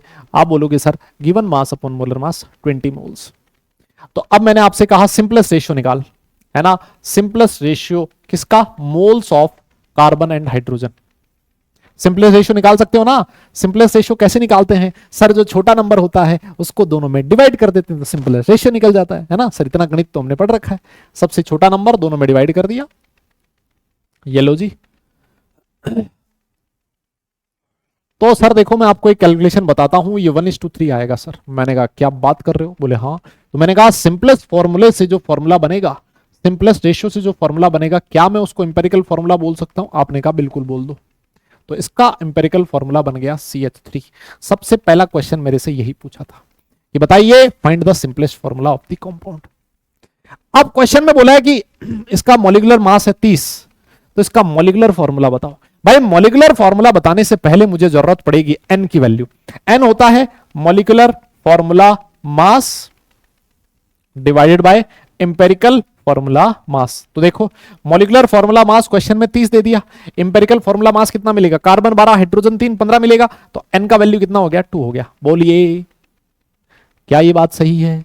यस। तो यहां से जो मॉलिक्यूलर फॉर्मूला बना है, जो मॉलिक्यूलर फॉर्मूला बना है वो हो जाएगा sir N into empirical formula, N into empirical formula. Yes. तो सर एन की वैल्यू मिल गई 2, एम्पेरिकल फॉर्मूला है CH3, इसका मतलब मॉलिक्यूलर फॉर्मूला बन जाएगा C2H6। बधाई हो, यही सॉल्यूशन है, यही आंसर है। ठीक है क्या? समझ में आया? कुछ आया या सब कुछ आ गया? बोलिए। आओ एक और क्वेश्चन कर लो। कहता है 0.833 mole of A hydro carbohydrate with empirical formula CH2O होना चाहिए, उसका CH2O होना जरूरी है। तो ये तो नहीं हो सकता, ये भी नहीं हो सकता, खत्म हो गई कहानी। ठीक है, उसमें 10 ग्राम ऑफ हाइड्रोजन प्रेजेंट है और आपसे पूछा है मॉलिक्यूलर फॉर्मूला बताओ कार्बोहाइड्रेट का। क्या बात सर, अभी बता देते हैं सर, अब भी बता देते हैं। देखो सर, इधर देखो, आप इधर देखो कि 0.833 मोल है ना, 0.833 मोल ऑफ कार्बोहाइड्रेट जो है ना, उसमें कार्बोहाइड्रेट, उसमें कितना ग्राम है, 10 ग्राम हाइड्रोजन प्रेजेंट है, 10 ग्राम ऑफ हाइड्रोजन। तो सर आप एक काम करो, ये बता दो मुझे किसके एक मोल में, 1 मोल ऑफ कार्बोहाइड्रेट में क्या 10/0.833 ग्राम ऑफ हाइड्रोजन होगा? मैं कहूंगा बिल्कुल होगा, और ये मिलेगा आपको 12 ग्राम ऑफ हाइड्रोजन। आप मुझे बताओ, ये जो आपके सामने 4 कार्बोहाइड्रेट के फॉर्मूले दे रखे हैं, किस कार्बोहाइड्रेट के 1 मोल में हाइड्रोजन का मास 12 ग्राम है? बताइए, एक ही ऑप्शन दिख रहा है इसके 1 मोल में, है ना। अगर मैं इसका 1 मोल ले लूं तो उसमें 12 मोल हाइड्रोजन एटम्स हैं, और 12 मोल हाइड्रोजन एटम्स मतलब 12 ग्राम। ऑप्शन नंबर 1 करेक्ट है, सीधा खटाक इस तरह से। हुआ कि नहीं हुआ? सही है, आगे चलें फिर। चलो जी आगे चलो, क्या करना है। सिग्निफिकेंट फिगर्स केमिस्ट्री में नहीं, उधर पढ़ना आप लोग।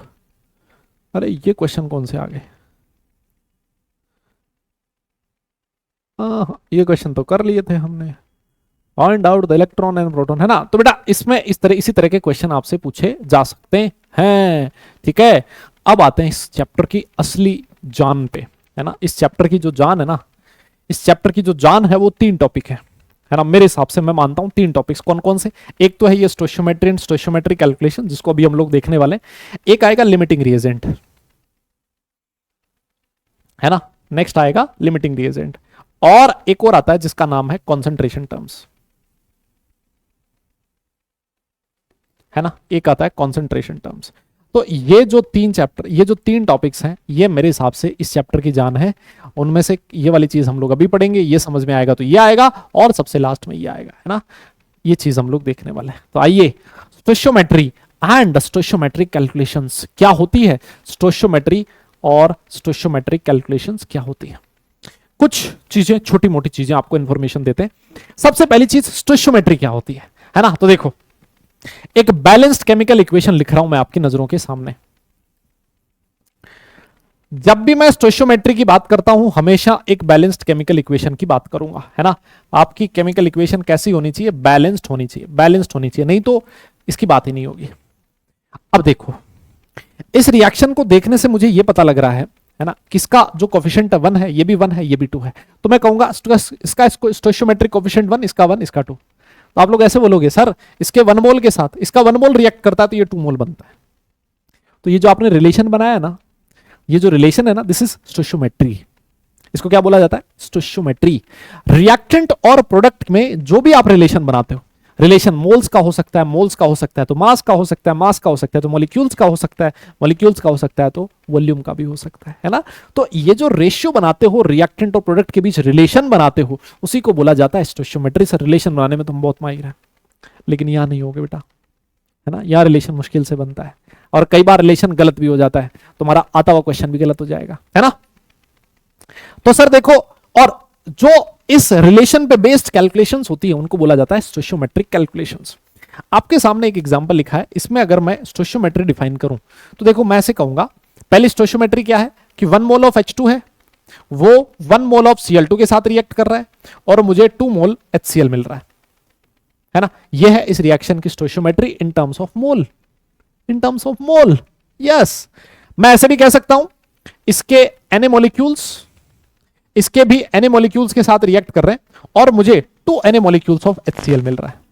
So this is the relation between the number of molecules and reactants and products. So this is the stoichiometry in terms of molecules. मैं ऐसे कह सकता हूं 1 मोल मतलब 22.7 लीटर, इसका भी 22.7 लीटर और इसका 2 into 22.7 लीटर एट एसटीपी। इसका 22.7 लीटर इसके 22.7 लीटर के साथ रिएक्ट करेगा और ये 2 into 22.7 लीटर बनेगा। So this is the stoichiometry in terms of volume. मैं मास में भी बना सकता हूं, मैं ऐसे कह सकता हूं 1 मोल H2 का मतलब 2 ग्राम और ये 35 दूनी 70 और 71, 1 मोल Cl2 का मतलब 71 ग्राम और ये बन गया 73 ग्राम। मैं ऐसे भी बोल सकता हूं कि जो 2 मोल H2 है वो 71 ग्राम क्लोरीन के साथ रिएक्ट करके 73 ग्राम HCl का फॉर्मेशन कर रहा है। बताओ, कर रहा है। So this is the stoichiometry in terms of mass. इन पे बेस्ड जो भी आप लोग कैलकुलेशंस करोगे उनको बोला जाएगा स्टोइचियोमेट्रिक कैलकुलेशंस, है ना। चले करें क्या फिर क्वेश्चन, आओ। बहुत ही सिंपल से क्वेश्चन से स्टार्ट करते हैं, बहुत ही आसान से क्वेश्चन से। क्या कह रहा है देखो,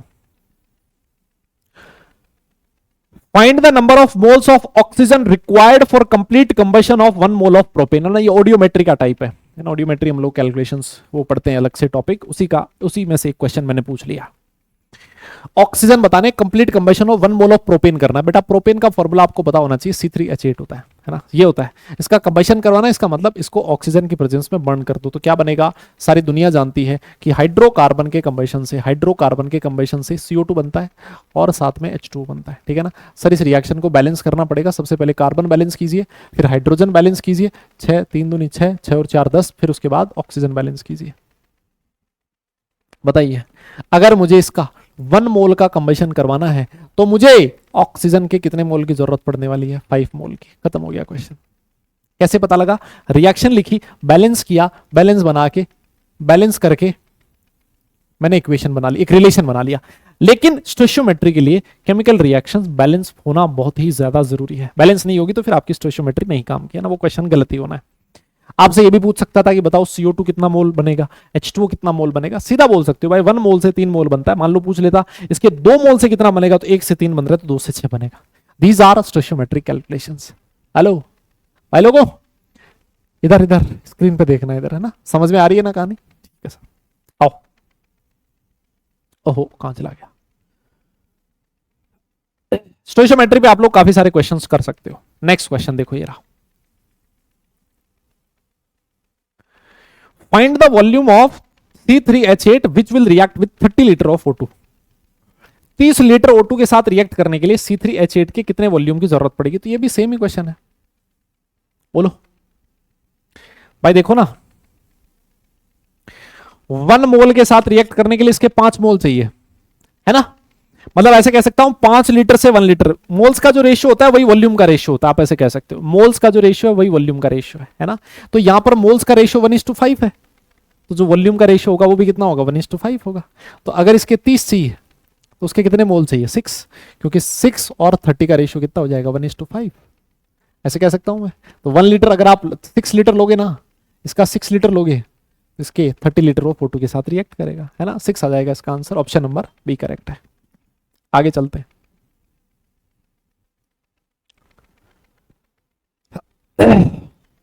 नेक्स्ट क्वेश्चन देखो, लिखता है कि how many litres of O2 at STP required for the complete combustion of 1 mole of C5H10। आपके पास C5H10 है, इसका कंबशन करवाना है, ठीक है साहब। कंबशन का मतलब O2 और O2 बोले तो CO2 प्लस H2 बनेगा। सर रिएक्शन को बैलेंस करना है, कार्बन के 5 मोल है, 5 लिख दिए। हाइड्रोजन बैलेंस करना है, सर यहां पर हाइड्रोजन 10 है, यहां मैंने 5 लिख दिया। ऑक्सीजन बैलेंस करना है तो 5 दूनी 10, 10 और 5 15, तो यहां लिखना पड़ेगा 15/2। सर मैंने जैसे ही लिखा, अब हमारी रिएक्शन हो गई है बैलेंस्ड। मैं बात कर रहा हूं, जब भी स्टोइचियोमेट्री की बात करूंगा कान खोल के सुन लो, कान के दोनों पर्दे खोल लो, ध्यान रखो जब भी स्टोइशियोमेट्री की बात करते हो आपकी केमिकल इक्वेशन बैलेंस होनी जरूरी है, बैलेंस नहीं है तो कहानी गड़बड़ है मुन्ना। ठीक है दादा, आओ देखो जी, मैं ऐसे कह सकता हूं कि अगर इसका 1 मोल है तो इसके 1 मोल के कंबशन के लिए 15/2 मोल ऑफ O2 की जरूरत पड़ेगी। और क्वेश्चन में बोला इसके 1 मोल के कंबशन के लिए इसके कितने वॉल्यूम की जरूरत पड़ेगी, तो इतना वॉल्यूम मोल है तो मोल को वॉल्यूम में कन्वर्ट करना है, तो इसको 22.7 लीटर से मल्टीप्लाई कर दीजिए। इतना लीटर अगर आपने O2 लिया है तब जाके आपके C5H10 के 1 मोल का कंबशन होगा। बताओ, तो इसमें देखो टास्क क्या है, सबसे पहली चीज तो आपको रिएक्शन पता होनी चाहिए, रिएक्शन को बैलेंस करना आना चाहिए और फिर रिलेशन बनाना चाहिए, है ना।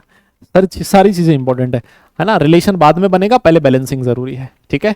जब तक बैलेंस नहीं होगी चीजें, रिलेशन तो बनेगा ही नहीं। ये तो मतलब दुनियादारी की चीज है, तो दैनिक जीवन में काम आने वाली चीज है। आइए क्वेश्चन करते हैं और ठीक सा, है ना। एक और बढ़िया क्वेश्चन है, लिखता है sulphur trioxide is prepared by the following 2 reactions, है ना। 2 रिएक्शंस है जिससे सल्फर ट्राइऑक्साइड बन रहा है, ठीक है। क्या कह रहा है देखो, S8 पहले O2 के साथ रिएक्ट करके SO2 बना रहा है और SO2 फिर O2 के साथ रिएक्ट करके SO3 बना रहा है, ठीक है।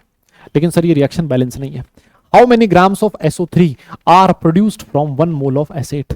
1 मोल ऑफ S8 से SO3 का कितना ग्राम बनेगा, ठीक है। अभी कर लेते हैं, कोई दिक्कत ही नहीं है, बहुत आराम से हो जाएगा। S8 जो है ना, ये O2 के साथ रिएक्ट करके SO2 बन रहा है। देखो मुझे पहली चीज ये पता है कि यहां 8 आएगा बैलेंस करने के लिए, है ना। 1 मोल S8 से SO2 का 8 मोल बनेगा, मुझे ये तो पता लग गई है ना। अब इसको बैलेंस करना हो, 8 दूनी 16, यहां भी 8 लिख दो, वो अलग बात। अगर मैं इसका 1 मोल लेके चला हूं तो मुझे SO2 का 8 मोल बनेगा, ठीक है सर, बहुत बढ़िया बात है। अब ये जो SO2 है सर, ये O2 के साथ रिएक्ट करके SO3 बना रहा है, यहां हाफ ऑफ O2 लिख देता हूं, रिएक्शन बैलेंस हो गई। सर अगर इसका 1 मोल लिया है तो इसका 1 मोल बनेगा, इसका 8 मोल लिया तो इसका भी 8 मोल बनेगा। तो क्या मैं ऐसे कह सकता हूं कि इनडायरेक्टली कि 1 मोल S8 से 8 मोल SO3 बनेगा? हाँ ना, बोलना पड़ेगा दादा, ऐसे कह सकता हूं मैं? सर बिल्कुल कह सकते हो। और अगर इसका 8 मोल बना है तो 8 मोल का मास निकाल लेना, मास ऑफ SO3, इसके मोल को इसके मोलर मास से मल्टीप्लाई कर देना, है ना। मोल को इसके मोलर मास से मल्टीप्लाई कर देना, तो मोल है 8, मोलर मास कितना आएगा, SO3 का मोलर मास कितना आएगा, 32 और 48, 80। क्या बात कर रहे हो, 80 आएगा पक्का? 32 32 16 3 48, अच्छा तो ये हो जाएगा 8 8 64, 640 ग्राम। यही तुम्हारा फाइनल आंसर है। चेक कर लेना भाई, कैलकुलेशन ऊपर नीचे हो सकती है, बाकी जो पीछे भावनाएं हैं, जो फीलिंग्स हैं, वो बिल्कुल सेम रहने वाली, इसी तरह की रहेगी, ठीक है। आओ एक और क्वेश्चन,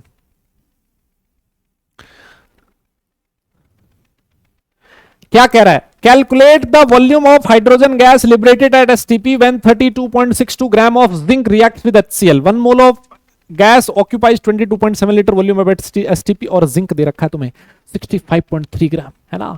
ये मोलर मास दे रखा है। देखो सीधी सी बात है, क्वेश्चन क्या कह रहा है, जो कह रहा है ना वो लिखते जाओ। जिंक रिएक्ट कर रहा है किसके साथ, HCl के साथ। तो सारी दुनिया जानती है, 10th क्लास पास करके आए हो सब, है ना। क्या बनेगा, जिंक क्लोराइड बनेगा और साथ में हाइड्रोजन गैस रिलीज होगी। सर ये तो रिएक्शन बैलेंस ही नहीं है, तो बैलेंस कर ले भाई, ये ले, ये हो गया बैलेंस, है ना, ये हो गया बैलेंस। अब देख क्या कह रहा है क्वेश्चन में, अगर मैं ये कहूं कि 1 मोल जिंक अगर रिएक्ट करे इस रिएक्शन में तो H2 का भी 1 मोल बनेगा, है ना। और 1 मोल H2 मतलब 1 मोल एट STP कितना हो जाएगा, 22.7 लीटर, ऐसा कह दूं। मतलब ये हो गया कि अगर जिंक का 1 मोल लिया है, और जिंक का 1 मोल मतलब 65.3 ग्राम आपने लिया है, तो सर 65.3 ग्राम जिंक से 22.7 लीटर H2 मिल रहा है। तो क्वेश्चन में क्या कहता है, आप लिखोगे चूंकि 65.3 ग्राम ऑफ जिंक से 22.7 लीटर ऑफ H2 मिलेगा, तो सर बताइए इसका अगर आपने 32.65 कर दिया, नहीं है ना, हाँ आधा कर दिया, मतलब इतना ग्राम जिंक ले लिया, तो ये कितना बनेगा, सर ये भी आधा हो जाएगा, है ना, ये भी आधा हो जाएगा। सॉल्व कर लेना सर, बस क्वेश्चन खत्म है। इतना लीटर ऑफ H2 मिलेगा, इतना लीटर ऑफ H2 मिलेगा, ठीक है ना। मेरी बात तुम्हें समझ तो आ रही है मेरे हिसाब से। अगला क्वेश्चन एक और करते हैं और फिर उसके बाद आज का जो सेशन है वो खत्म करेंगे। कुछ क्वेश्चंस मैं आप लोगों को होमवर्क में दूंगा, आप लोग उन क्वेश्चंस को खुद से सॉल्व करने की कोशिश कीजिएगा। नेक्स्ट क्लास में उसमें से कुछ क्वेश्चंस हम लोग क्लास में डिस्कस करेंगे और बाकी को छोड़ देंगे, है ना, बाकी आप लोग खुद से करोगे, ठीक है।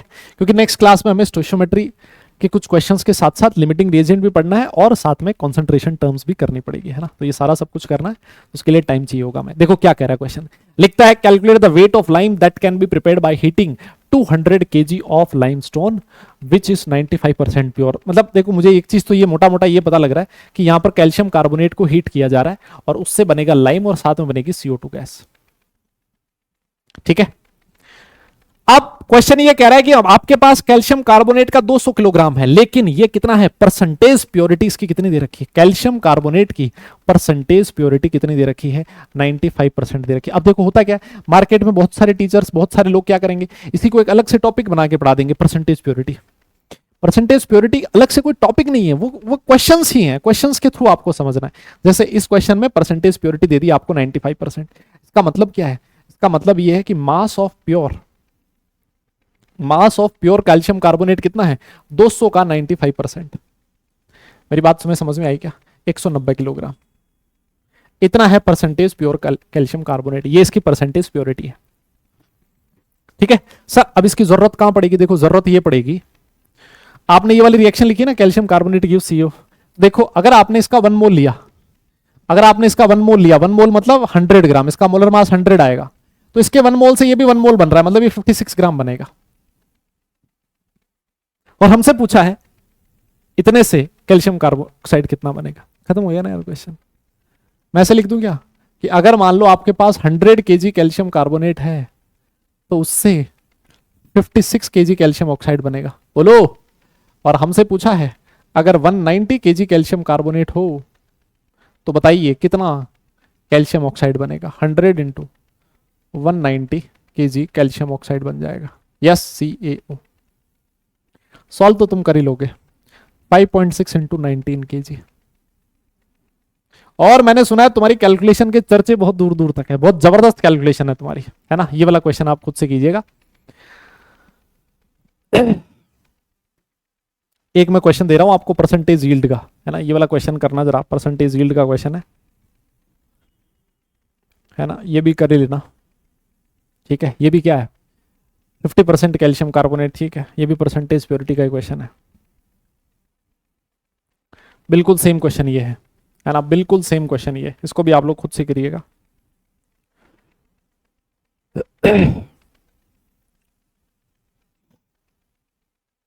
अब यार क्वेश्चंस तो खूब ही सारे हैं, मतलब कितने करोगे तुम।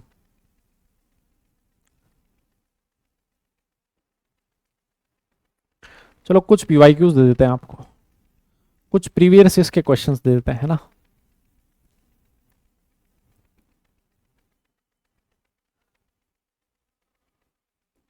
हाँ जैसे ये 2021 का क्वेश्चन है मेरे हिसाब से, है ना। हाँ ये वाला क्वेश्चन कीजिएगा आप, होमवर्क है। फिर उसके बाद ये वाला क्वेश्चन है ना, हालांकि दिखने में बहुत लंबा चौड़ा सा लग रहा है लेकिन आसान क्वेश्चन है, इसको भी आप लोग खुद से कीजिएगा, ये भी हो जाएगा। ये वाला क्वेश्चन है, इसको भी आप लोग खुद से कीजिएगा, ठीक है। ये 2019 का क्वेश्चन है। तो जब जब आप क्वेश्चन की प्रैक्टिस करोगे ना तभी तभी क्वेश्चन सॉल्व होगा।